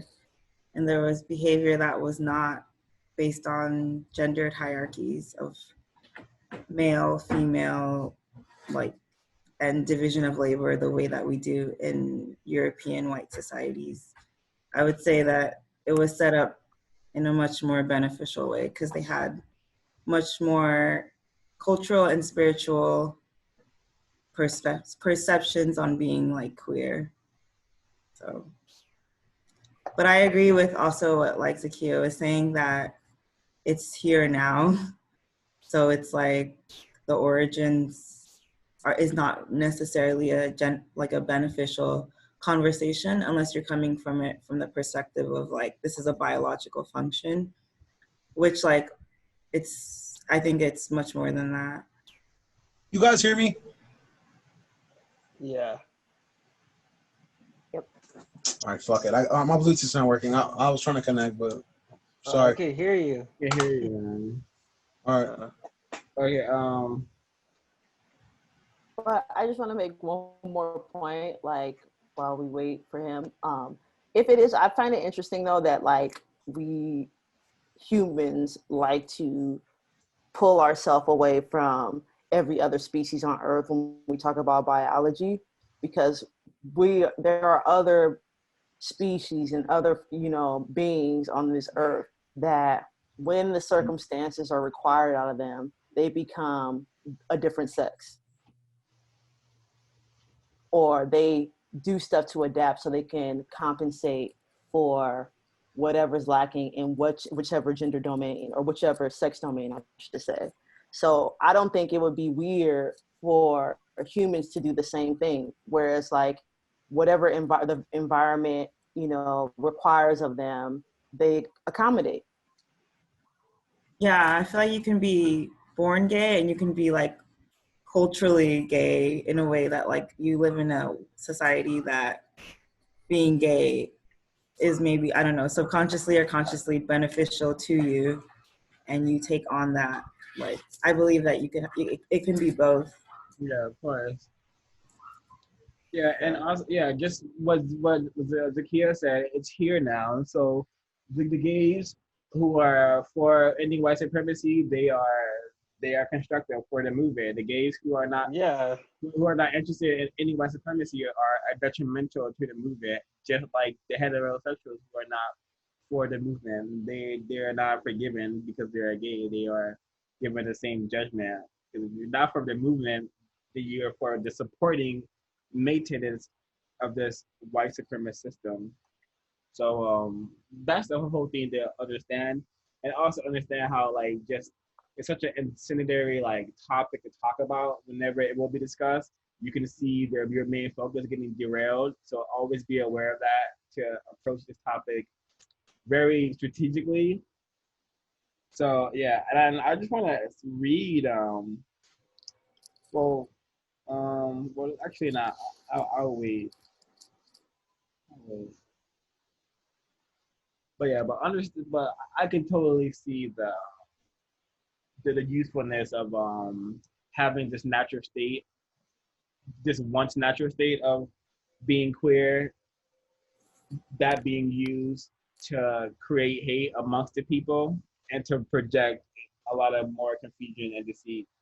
Because it doesn't matter if it's if it comes from a natural state, if you could convince an entire all peoples to see it as something to be stigmatized, and to have that stigmatization manifest in like in certain ways in the Black community, Asian community, and all these other so-called communities of different races and people.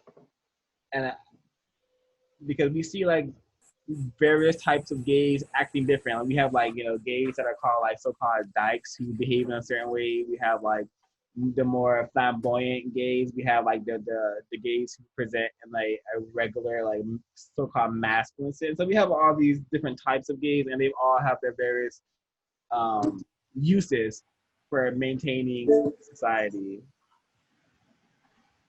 So that is really important. Did you guys already go over white female liberation?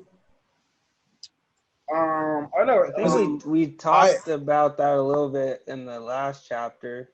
Yeah, I wanted to I wrote, if you guys have the book open anyway, it's like page 85, 86, like along that line. I see it. I put I wrote the idea that liberation of white women causes white men to be pushed further into homosexuality, and as a result also pushes white women into homosexuality seems like a bit of an oxymoron, seeing as how white women only wish to be liberated because they feel oppressed by white men.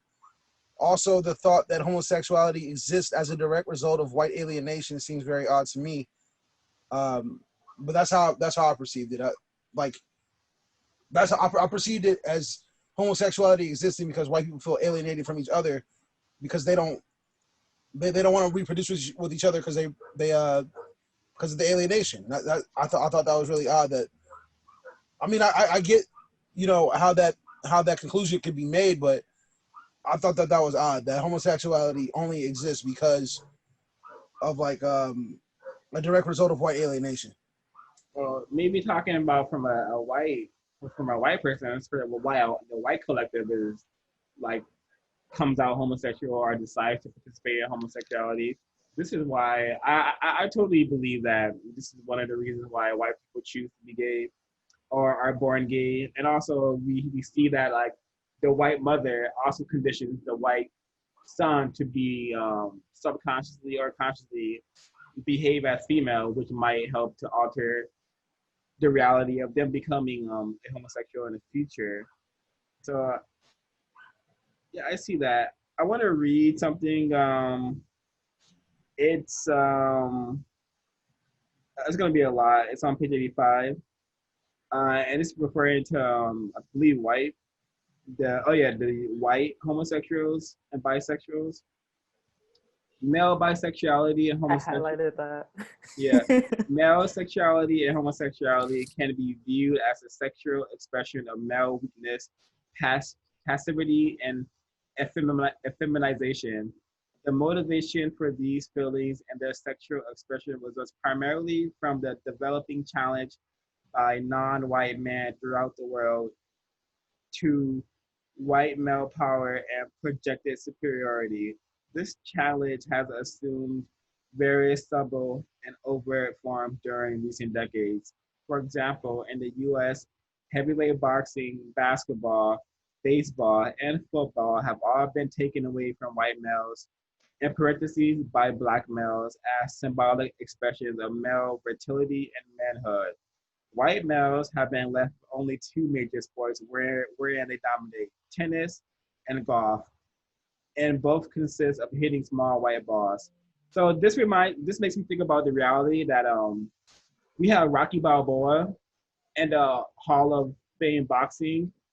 We have a fake fictional character from a movie made by a white loser who is in the Boxing Hall of Fame amongst Muhammad Ali, Sugar Ray Robinson, and whoever else is in the Hall of Fame boxing, which is so you have to understand like the white imagination, like that they have validated this white imagination because after new sense of virility and manhood. I hope you can understand that, like what I'm trying to say here.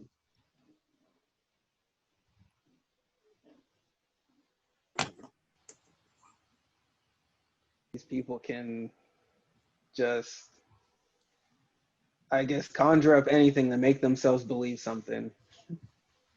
Yeah. Yeah. Rocky that's their Jesus character, because black people have dominated every other arena of sports except for golf. And well, at the time that book was written, they didn't have Tiger Woods, but black people took over that too, and tennis. So all major sports have been dominated by black people, and white people. Oh, So they invented Rocky Balboa to be their boxing Jesus, because it's never going to happen in real life, because Mike Tyson, Muhammad Ali, etc. There's so many great black athletes that will dominate the sport, and they will continue forever. All combat sports, any sport, period. Black people are going to dominate it as long as it exists. it's funny you said that, because I literally had an epiphany. Oh, what'd you say? I just wanted to say that the crazy part about the Rocky Balboa statue is that it's in Philly, and that's Joe Frazier's town. Like, we have a black boxer. That's crazy. Deserves his own statue. But they gave it to a fake man. Okay. So, that's yeah, exactly. That's crazy. That's super disrespectful too. That's extremely disrespectful. Yeah, but when you were talking about about tennis, I never even noticed. I wrote this down, but I never noticed how there weren't any black male tennis players. Like the Serena Williams has dominated tennis, and like you said, Tiger Woods dominated golf for a little bit. But I never noticed. I've never of all the tennis matches I've seen of men, I've never seen a black male tennis player. I don't watch tennis often, but I've never seen one. I even look. So, and I think she said that would be they're gonna talk about that in chapter 10. Yeah. Says I need not even mention that black men have been blocked effectively from participating in these remaining white strongholds, when she's talking about golf and tennis. Yeah. So I wonder what that's all about. Yeah, those chapters are incredible. I wanted to talk about I think with the section that Jai was talking about, but in a different context, because I think like white female liberation is like a big talking point right now with like Me Too and everything. And I think like I'm wondering like what are your guys' thoughts of it as like because I feel like it's also being in a sense like, because it's now like intersectional, being like almost like black women who want to enter into certain spaces are using like intersectional feminism as their way, but in that way it like is inherently like, or they try to equate like black men to white men and like try to come up with like a black patriarchy. Yeah. And I so I thought that section was interesting, because I think the history of like white female liberation has been really detrimental into like for a really long time for like black people, especially black men in general.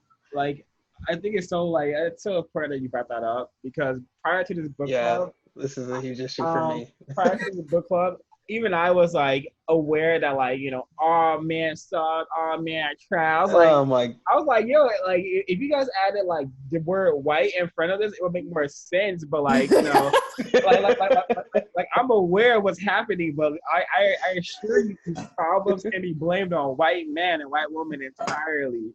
But you know, you can have these like full trendy like catchphrases and memes like, you know, all men are trash and all men deserve to go to hell. I'm like, I'm like for the common person, I like for a person who's not on this journey of educating themselves on white supremacy, I imagine how damaging it is to consistently receive these messages like men deserve to go to hell. And I'm like, damn, yeah, I'm not a man. I'm gay now. I don't want to be a man because I don't want to go to hell. So I can understand what Welsing is saying, and you know, especially in the children, like who are downloading these images and downloading this information, like, oh, what? Men should go to hell? Our men are trash. I don't want to be trash. I'll just be a chick. I'll pretend to be a chick at least. So Yeah, Yeah. my teacher will like me, like how the book says, you know. exactly. My mom will like me. Yeah. And it's Yeah. also interesting because like a lot of white women now like call themselves misandrous in like a funny way.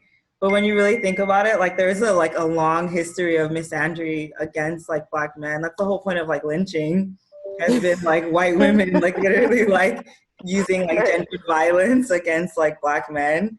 So I thought that that whole chapter or that part, like that line was really, really interesting. I wanna piggyback. I'll go for it.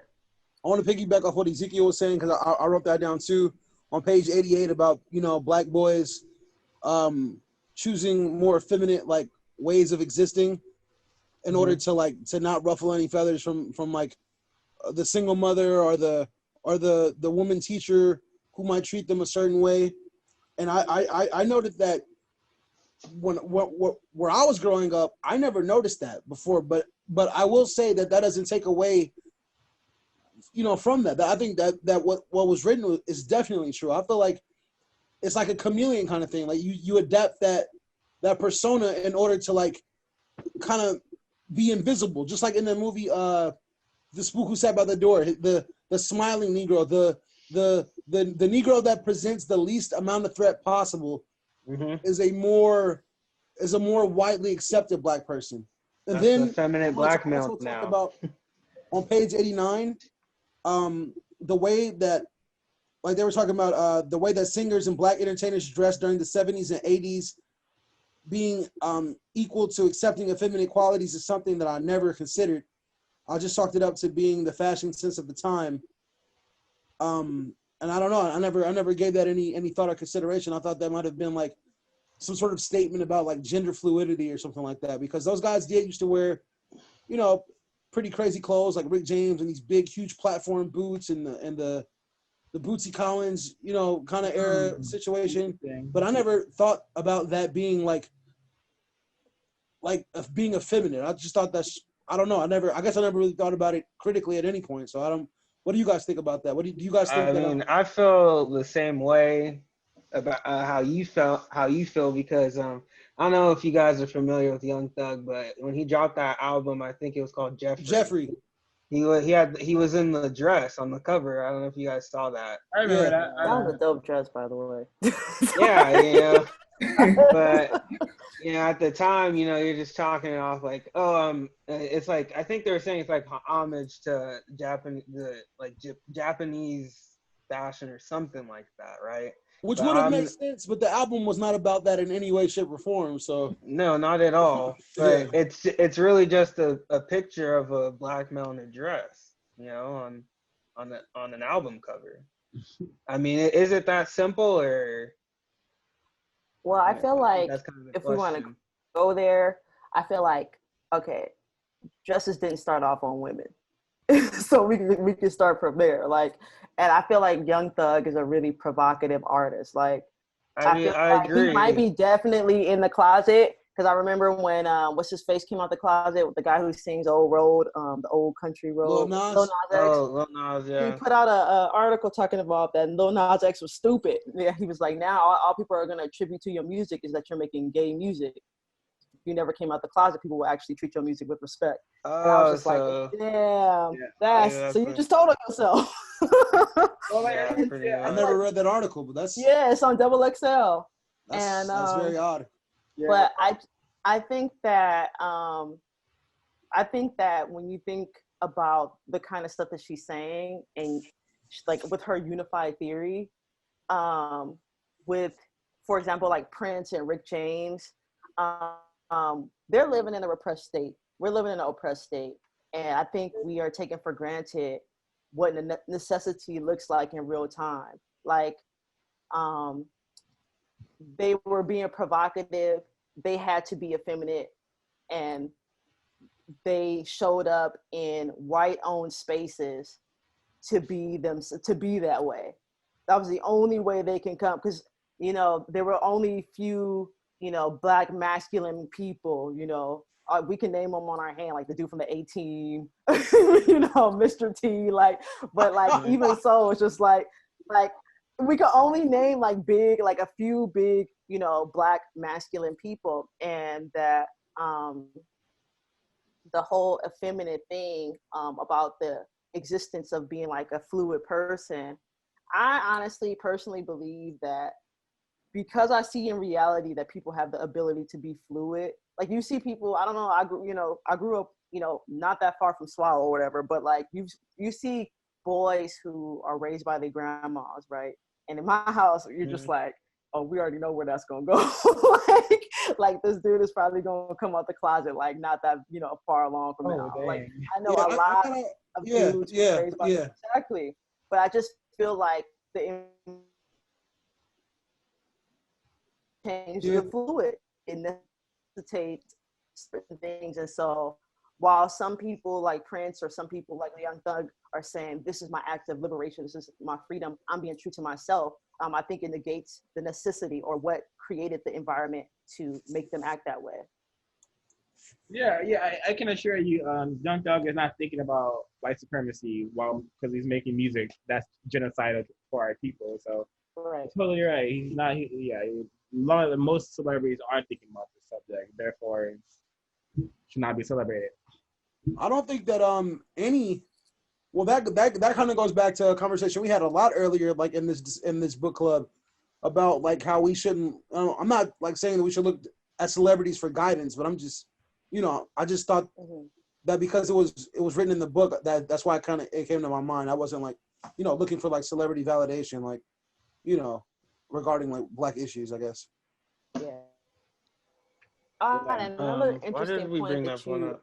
Yeah. Another interesting point that you brought up about like the white feminist movement,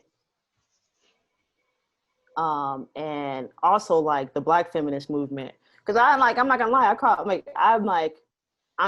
I've called myself a Black feminist for sure. Because like not knowing about white supremacy, I feel like what I was talking about earlier about like the compensatory behavior of Black males under the oppressive system of white supremacy makes Black women think it's Black men. Like they don't know that white violence is talking through their brothers and their fathers. And so that's how it comes out. But I know that like, I took this like literature class about witches, which I didn't know it was going to be about that. But they were talking about how there was just a faction of feminists who really were legit hardcore lesbians. And they would like look at other white women who were with men. And they were like, oh, you're a man sympathizer. Like, what's wrong with you? Like, why are you bringing a man sympathizer to our meetings? What is going on? And like, it is political lesbianism. So that's another way that to me, she's kind of spot on with like the how white supremacy necessitates how people choose their significant others or how they choose to mate based off of the oppression. Yeah, hell yeah. Yes, that was kind of going back to what Swal was saying earlier about how the whole all men are trash. Like, I think now there's becoming like even a subgroup of where it's like Black women saying that about Black men. Yeah. Because of the white feminism and that intersectionality that Ash was talking about. Yeah.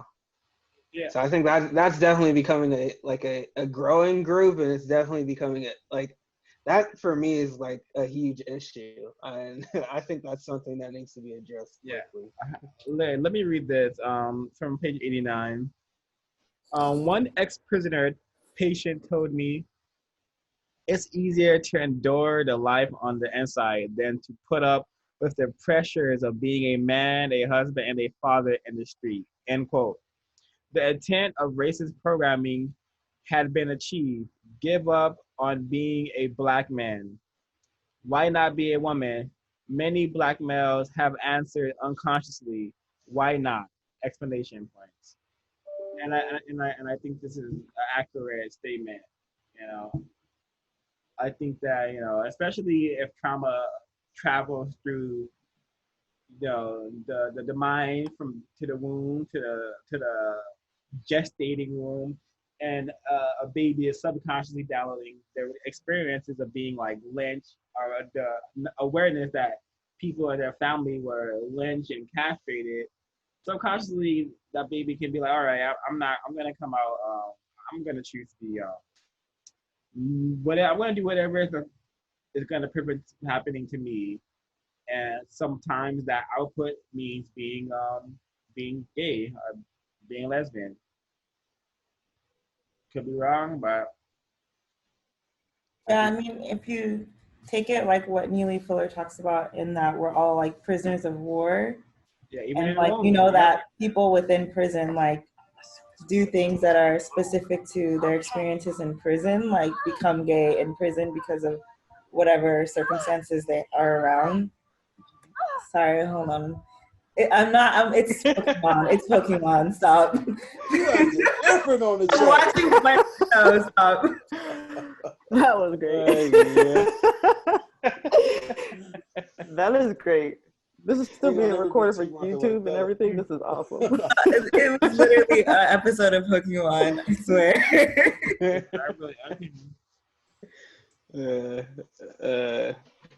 Hey, I wanted to touch on. Go ahead, bro. Go ahead.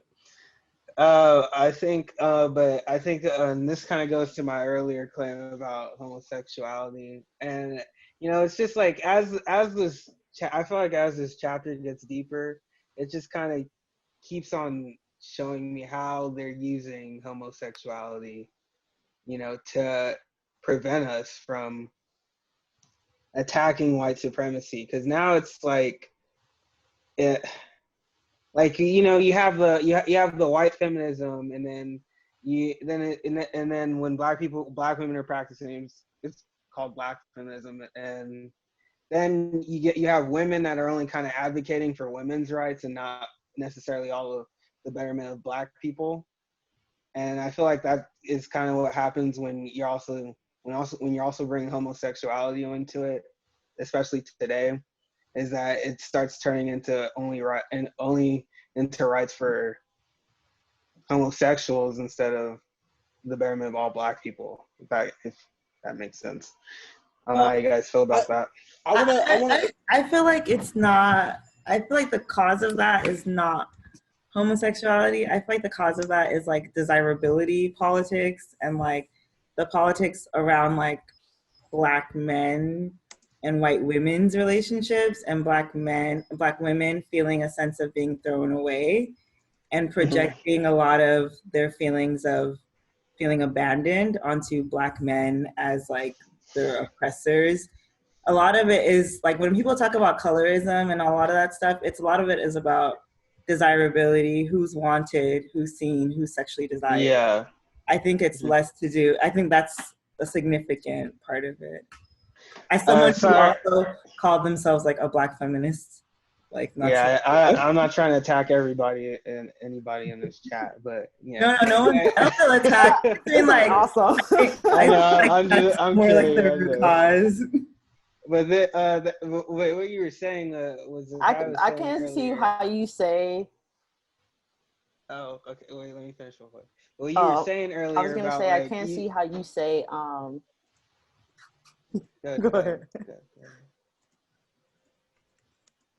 Okay, I was gonna say I can see how you're saying that homosexuality is used in a way where it preoccupies us away from the root issue. But I also think that we just don't really understand our relationship to sex as a whole. I think that there's a deep menticide on that level as well. We're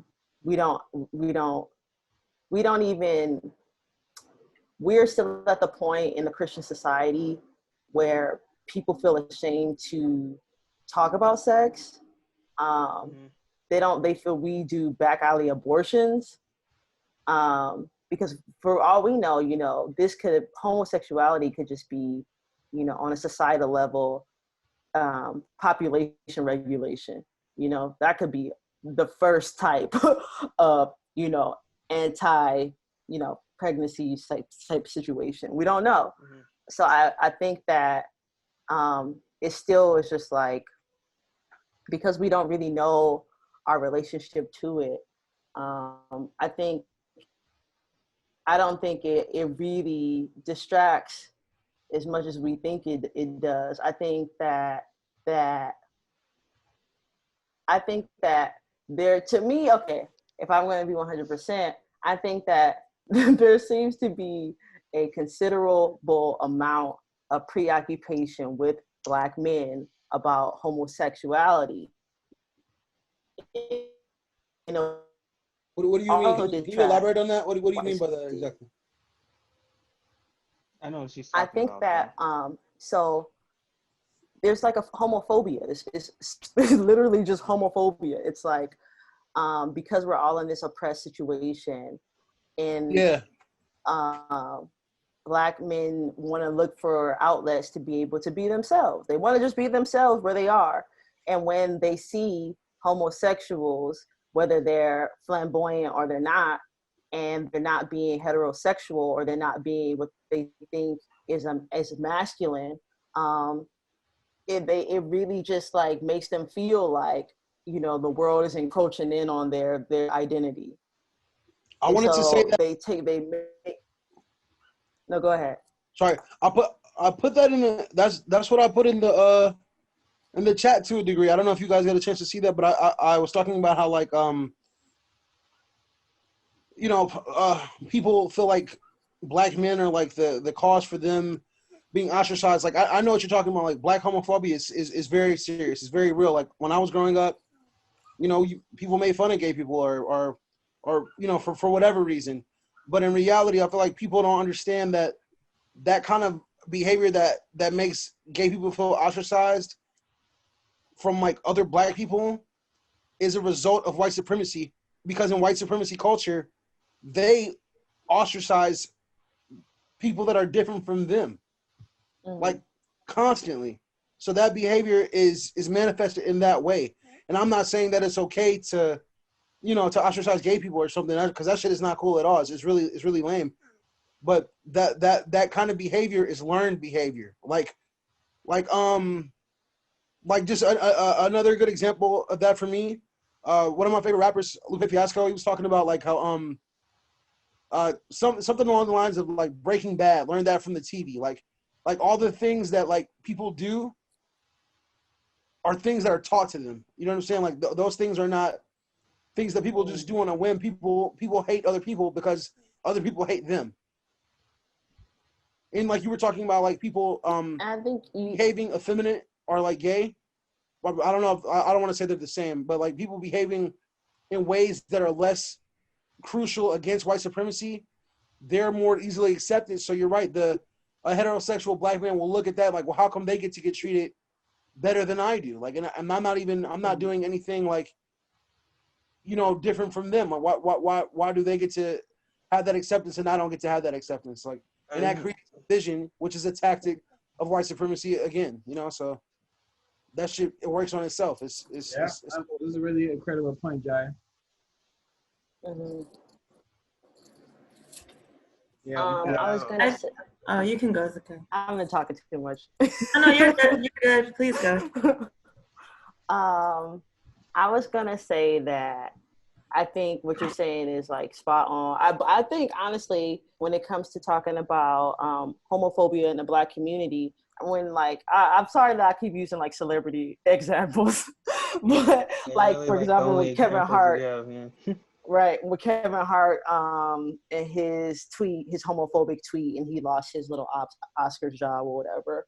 I just think that if we want to talk about homophobia, gay Black men are the leading carriers of HIV/AIDS. That's what it is. You know what I mean? So I really feel like that's kind of not. I'm not trying to sit there and be like, heterosexual Black men who identify as masculine are the purveyors of homophobia. Like, that's not what I'm trying to say. I'm not trying to say like they are the dudes who do it the most. But I am trying to say that that when it comes to those who do identify as masculine, they don't, and they're heterosexual, they talk about it. It's just like I'm glad that you brought up the point, because I think it's really valuable to say that, like, why is it that you're not accepted in certain spaces and he is? Why is Prince on TV and you're not? You know what I mean? And I think that is, to your point, white supremacy. And I think that when the masculine heterosexual man talks about homosexuality, it's never at that angle. Yeah. I also think that homophobia is not like, I feel like there's a concerted effort, because now like being gay is seen in a lot of white culture as like almost like refined or like cool, like queerness is cool. So there's like an effort to make like non-white people seem like savage and like behind on the times, and to project a lot of homophobia onto like Black people and brown people, when we're not any more homophobic than white people.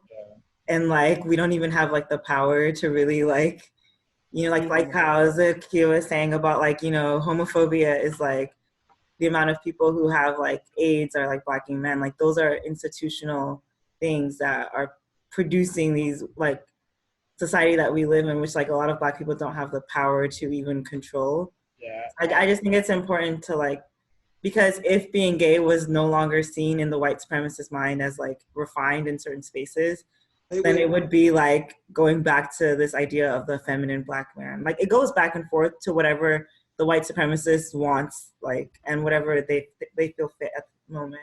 Yeah, I want to comment on that statistic Zakia brought up, and I want to say that's another example of how the white supremacists will use the behavior being homosexual behavior, and they will create some kind of something to benefit them, being HIV/AIDS, which definitely benefited them in the genocide of Black people. So if you have realized that, okay, a lot of these people are participating in this certain behavior, how can I use that to my advantage? The answer was HIV/AIDS. So important to understand. I wanted to say that there's two things that I wanted to say. One thing was about how what Ashley was saying about like how Black people are not any more homophobic than, you know, Black people are not more homophobic than white people.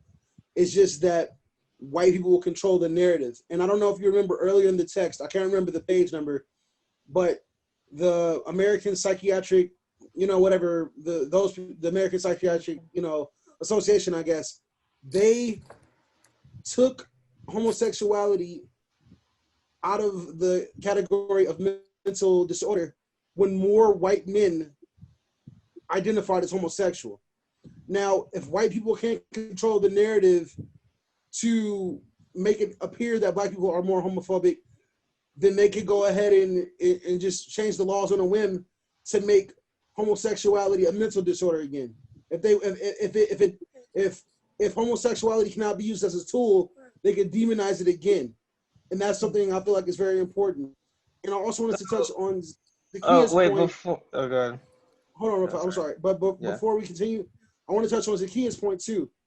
A lot of times Black men feel like they're being attacked because they don't have the language to speak like in a long duration about what's happening. We don't have the tools and the words to say what we need to say without offending somebody, or we just don't have the knowledge. You know what I'm saying? And I think it's important that you know, this book and other books like it in the same vein, they are important to be read, because once you have the knowledge, you can present your position in a more ethical way, or in a way that doesn't offend too deeply. You know what I'm saying? And then I wanted to give the floor to Ezekiel, because I think he's about to cut in. Oh, sorry. Yeah, earlier. I just wanted you to like clarify about like the mental illness part. Like, why do you feel why do you feel like it's no longer listed as a mental illness? I'll tell you why. Why I think. Because in the book when they talk about how up until, you know, in recent time, it was considered a mental like deformity, like there was something wrong with you if you mental illness. But then when more white men started to identify as homosexual, then it wasn't a problem anymore. Because if so many white men decide that they're gay, then what are they saying, that these white people are just problematic and they're having all these issues? It can't be. No way that these great white people could be having all these mental disorders. And then also another thing that stood out to me, I don't know if you remember, Dave Chappelle was talking about transsexual, like how that became like a big thing because a lot of rich white people started to identify as as transsexual. Mm-hmm. You know what I'm saying? And then after that, it became really publicized after that point. But before then, it was very taboo, and people, it wasn't like something socially acceptable to talk about. But once rich white men decided that they identify that way, then it became the new something that could be considered normal. I think that the same way that white men identified as gay, and then it became a social norm or something that wasn't vilified, is the same way that transsexual people, it's the same kind of position is what I'm saying. Like, I feel like I'm not wording it correctly, but I hope that I'm getting my point across. Am I getting it across, or am I losing you guys, or am I not making sense? I mean, but you know what I'm saying? I get what you're saying. Homosexuality was demonized until white men decided that they were gay, and then being a transsexual was also demonized until white men said, "Oh, I'm also transsexual." But before then, there were so many people who were transsexual, and it was like a big fucking, they made it like a super problematic. But once white men said they were, it's like, oh, okay, everybody, well, fuck yeah, this is great, this is fantastic, so white people have found a way to use that movement, that what I'm saying, they're using homosexuality as a tool. Yeah, that's the whole point of why gay marriage even happened. It was like a lot of gay people who are poor, or like Black gay people, were not even, gay marriage was not a high priority for them. Like having healthcare and shit like that was like one of their highest priorities. But like a lot of white, rich, like gay men, they want that same right to be married the way that like other white heterosexual rich people are married and have that status symbol. Because generally, like, marriage for a lot of gay men who are poor or who are of color, it doesn't necessarily benefit them. It benefited rich white gay men, and that's why like gay marriage passed and was like such a prominent issue for like the gay community, because white people came and usurped it within like those circles, which they do a lot. Like,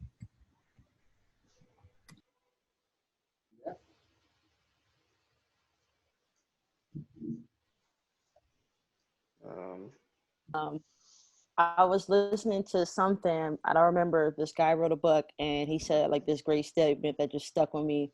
And he basically said like the purpose of American African slavery was just sex. And I was like, that just blew my mind, because you just think about the passage that she wrote on page 87, when she says, under the white supremacy slavery system, the identity of sex machines was imposed upon Black males, especially as many hands were needed in that field for toil and labor. And so I think that the system that really the system was so, Black people could do their grunt work, right? But it's also, what do you even need this grunt work for? Like, why do you need all this excess? Why do you need all this surplus labor? Why do you need all of these resources? You don't. And so it's like this attention to sex from other people is just like always been in the history of white people. Like, so whether it's heterosexual sex or, homosexuality, sex is a real sight for white people, especially as a place of control or a place of manipulation. Yeah, I think sex is actually one of, if not one of the strongest like dominating factors of our identity. We base our whole like reality and our wants based off of sex. So if you control the sex, you already have a lot of power, especially if your like power system is solely dedicated to like maintaining power, and you have realized that sex is like controlling the sex is like how you could wield a lot of that power, then yeah, we can understand why like so there's so much focus on sex, while sex is always in our face, while these new sexes are always coming out, you know, all these new kinds of ways to be sexual is coming out. So I think it's really important to think about that stuff.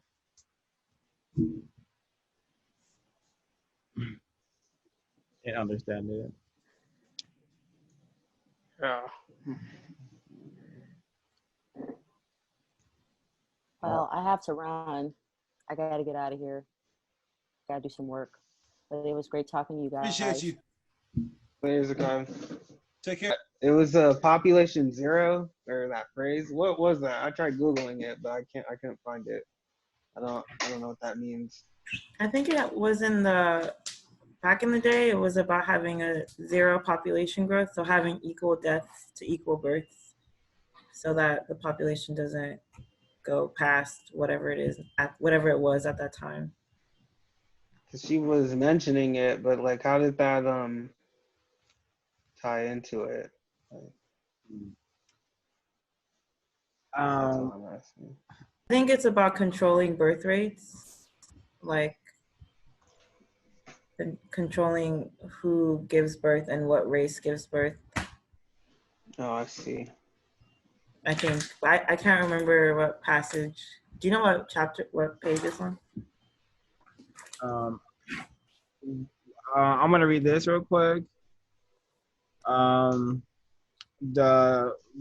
resultant frustration of Black manhood potential, a pressure and grievance that cannot be redressed directly at its source under the fear of death, forces behavior into dysfunctional, non-satisfying, circular obsession, compulsive patterns in areas of people activity where the greater degrees of maleness are permitted to be exposed, i.e. sex, sports, and entertainment.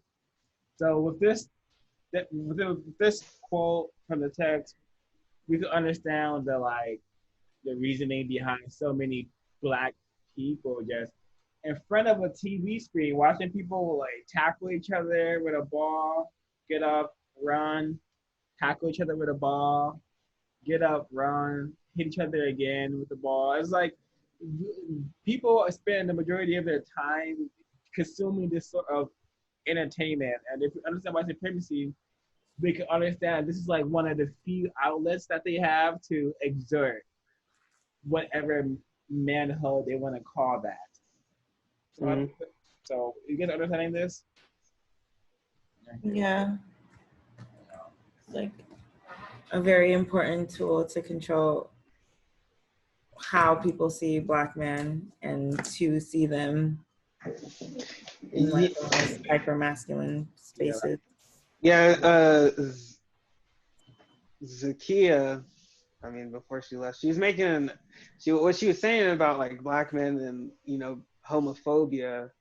I mean, I kind of feel like today, like, especially like, I mean, it depends on what you call homophobia, because I don't know. I feel like our definitions of homophobia kind of differ. Like, from what I know, phobia is a fear of homosexuality, but is every time you speak about it like necessarily being homophobic, or is it, or am I obviously like saying like I don't want these people to prosper? Because I don't think I'm saying that. Right?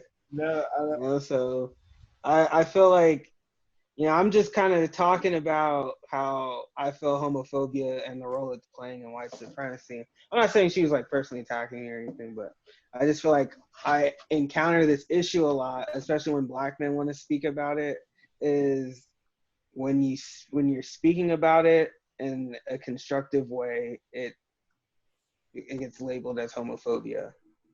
well, this is from the This is from the code.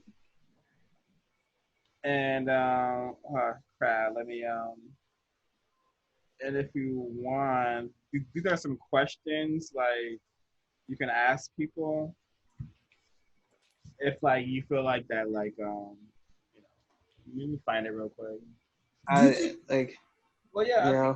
you can even do you think that homophobia is even the right word?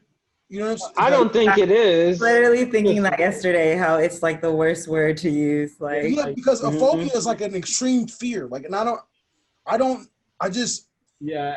well, I've also never. it implies that like it's like a incontrollable, like innate thing or something. When it's more like it's a setup. Yeah, yeah. Yeah, like Yeah, maybe we need to define a new word. Like, maybe we could define that as the group. No, Like, no, we don't have to define anything. We just have to like, be codified and use logic when talking about these things. If we have a queer person or is calling you homophobic, okay, ask them like, in what way am I being so-called like homophobic, and in what ways am I expressing this so-called fear against your behaviors?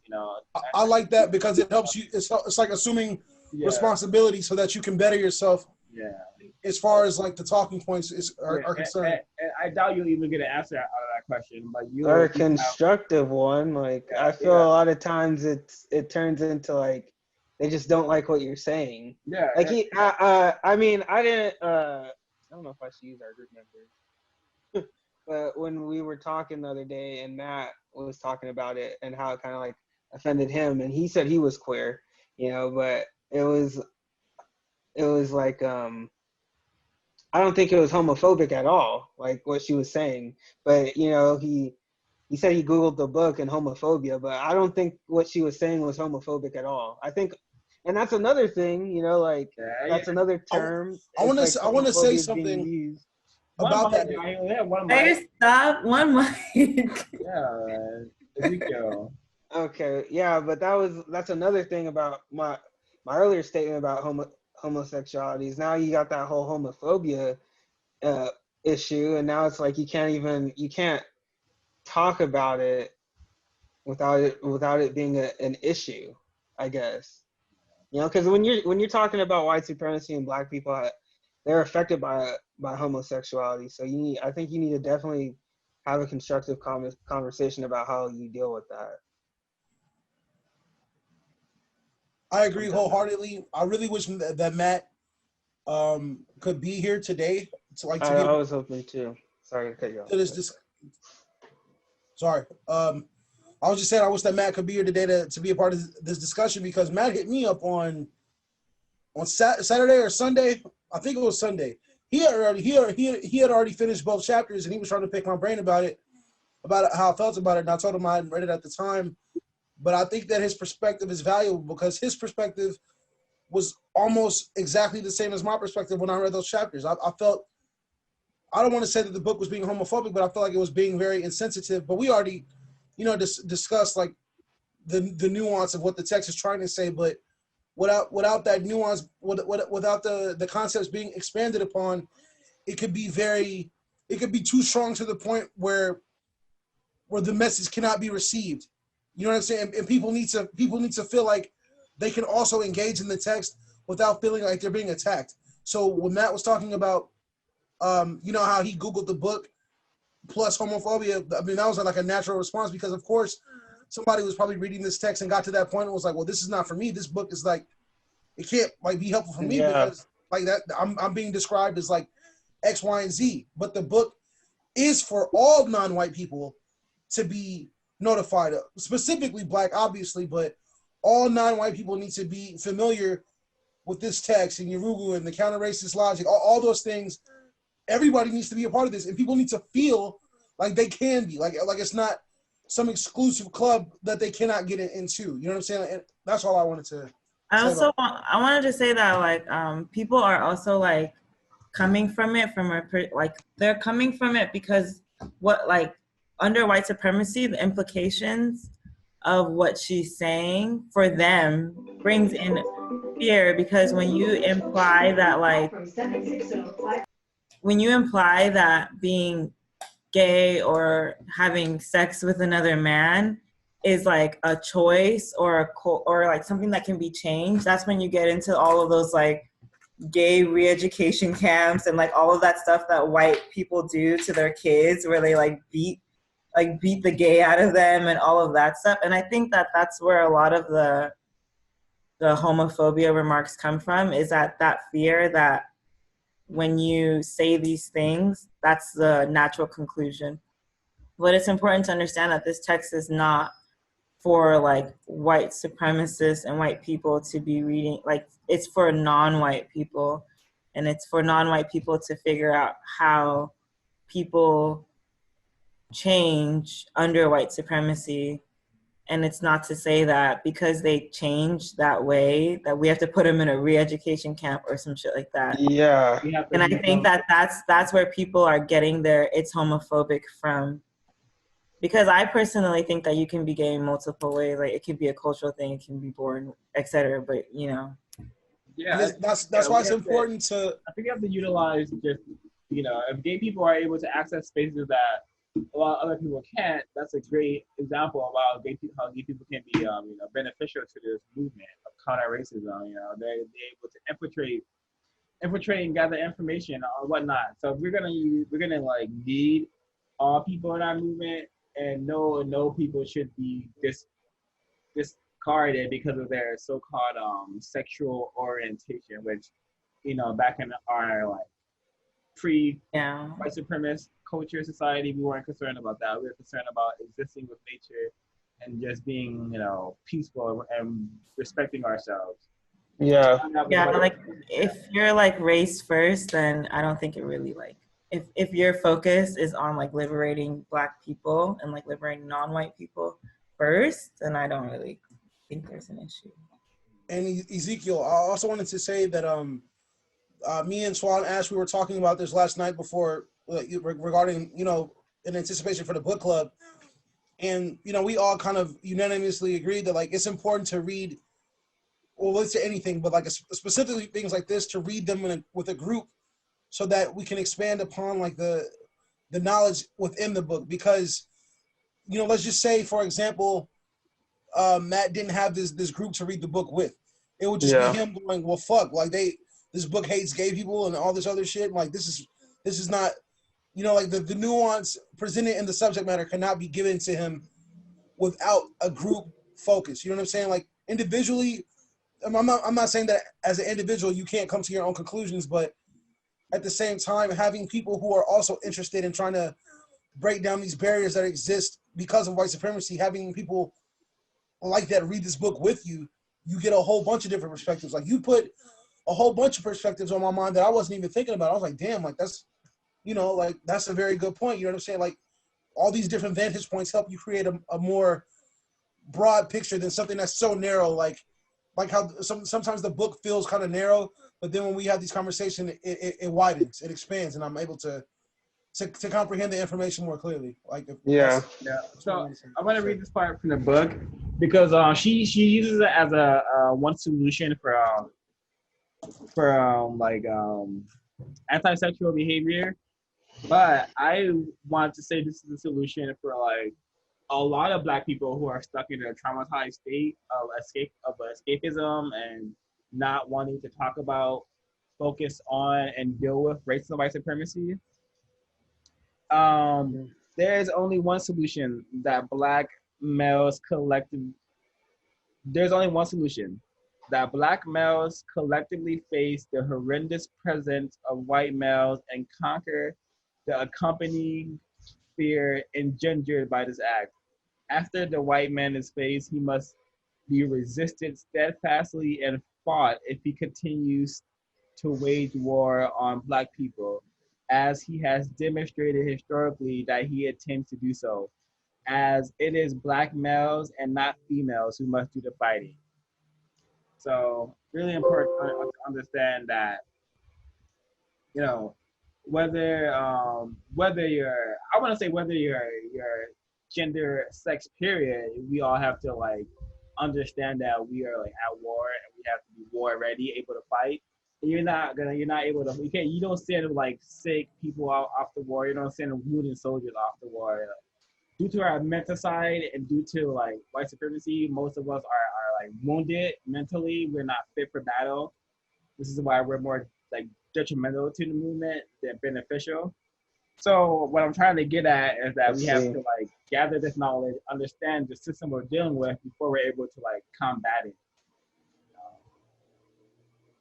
Like we have, I agree.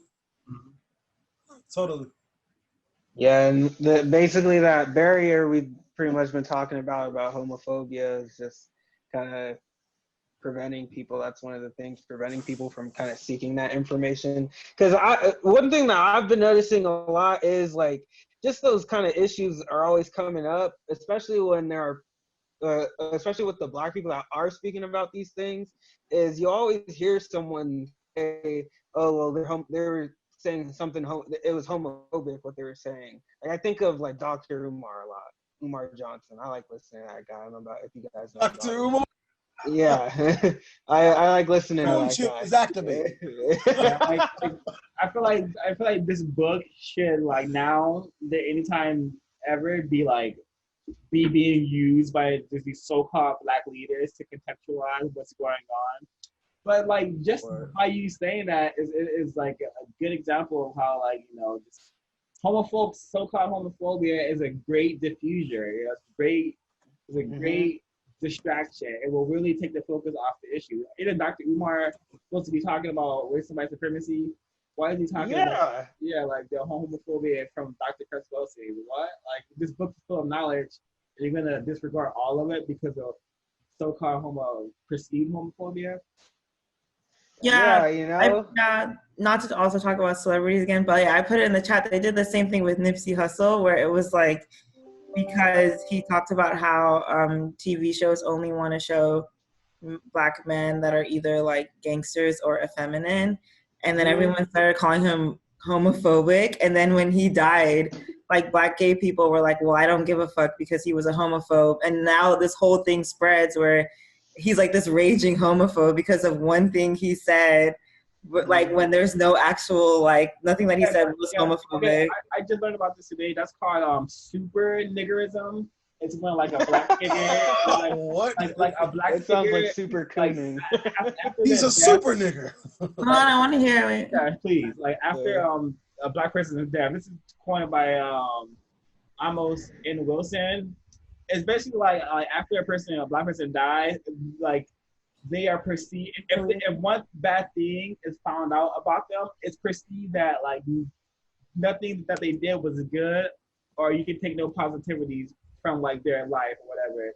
And we see that happen with like Nipsey Hussle being called all these Black people die, and the first thing you hear about is that this person did this, this person did that, that person did that, that person was a rapist, this person was that. I'm like, all these people were victims under white supremacy, first of all, and a victim, only has so many options, only has so much knowledge to utilize when roaming around this world.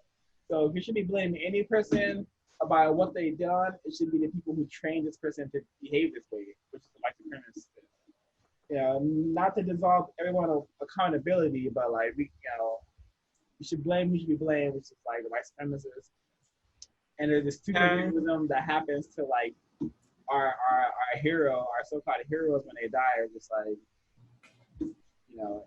that happens, and then the commodification of their death happens as well because white supremacy is a business. There's a lot. It's a lot to think about. Yeah. Yeah, but like I was saying, like that's all. Those are always the kind of issues you run in, and it's like the information that's being shared is very valuable and very useful, but something like that'll come up, and it's like people don't even want to hear it. Like they're gonna ignore everything else in there because of that one issue. Yeah. And a lot of times it's, again, homosexuality being used as that tool.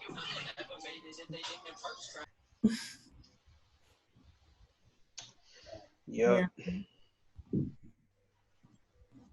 Even like bell hooks is like so popular now, and like when I go back now and I read like there's like a lot of useful stuff that Bell Hooks talks about, but she also like firmly believes that like Black men and like white women are like almost on equal footing, or What? they oppress like Black women equally and stuff, and like that type of language is really common now, and it's like really detrimental. What is that? Bell hooks. Bell Hooks is like she's like more popular now, Black feminist writer. She writes a lot about like, she does like social commentary, and like a lot of people love Bell Hooks, but like, But I mean, listening to that sounds like an awful concept. Like that Black men and white women are on yeah, the like same she talks footing. about Black male patriarchy, which is like not a real thing. Yeah, but yeah, she's not like understanding of the fullest of the scope of white supremacy. Therefore, we should expect these things to like be continuously be produced. Like this information will always be produced. Misinformation, information that further confuses and deceives the people who need like information that's gonna liberate them. So we Yeah. have to like be aware like these people producing this rhetoric is they're confused and they're victims as well. And according to the code, every victim of racism and white supremacy has VGQ, victims qualifications guaranteed. Well, victims guarantee qualifications. So, which means that any non-white person can say whatever they want about racism, despite how inaccurate it may be. We're not supposed to use the information. It's just to keep us from arguing with like other Black people and focus on the problem with white supremacy. Okay, I gotta go, y'all. I'm sorry to convo. See you guys. Bye. Oh, you guys are coming Friday, right? Friday is Yorugu. Yeah, I'll be there. I'll be there. Yeah. Are we supposed to have read something for that yet? I'm still waiting on my introduction. Just the intro. Okay. I'll be there Friday. Yeah, you will be there, Jair. Okay, bye. Later.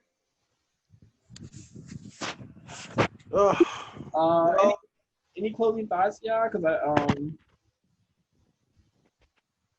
maybe I should read a quote and then we'll be done with the meeting. Hey, go ahead, bro.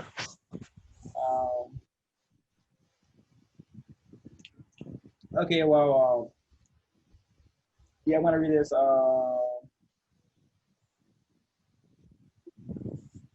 I'm just gonna food for thought.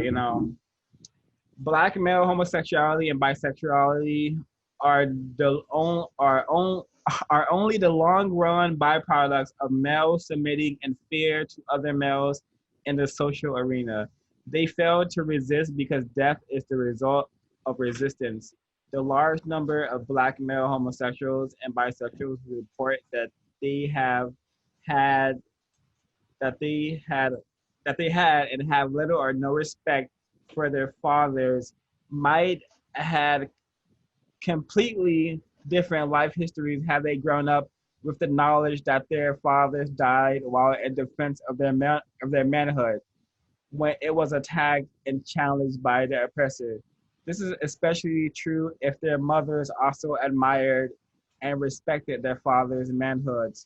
Then manhood would be viewed as something so precious that one dies in defense of.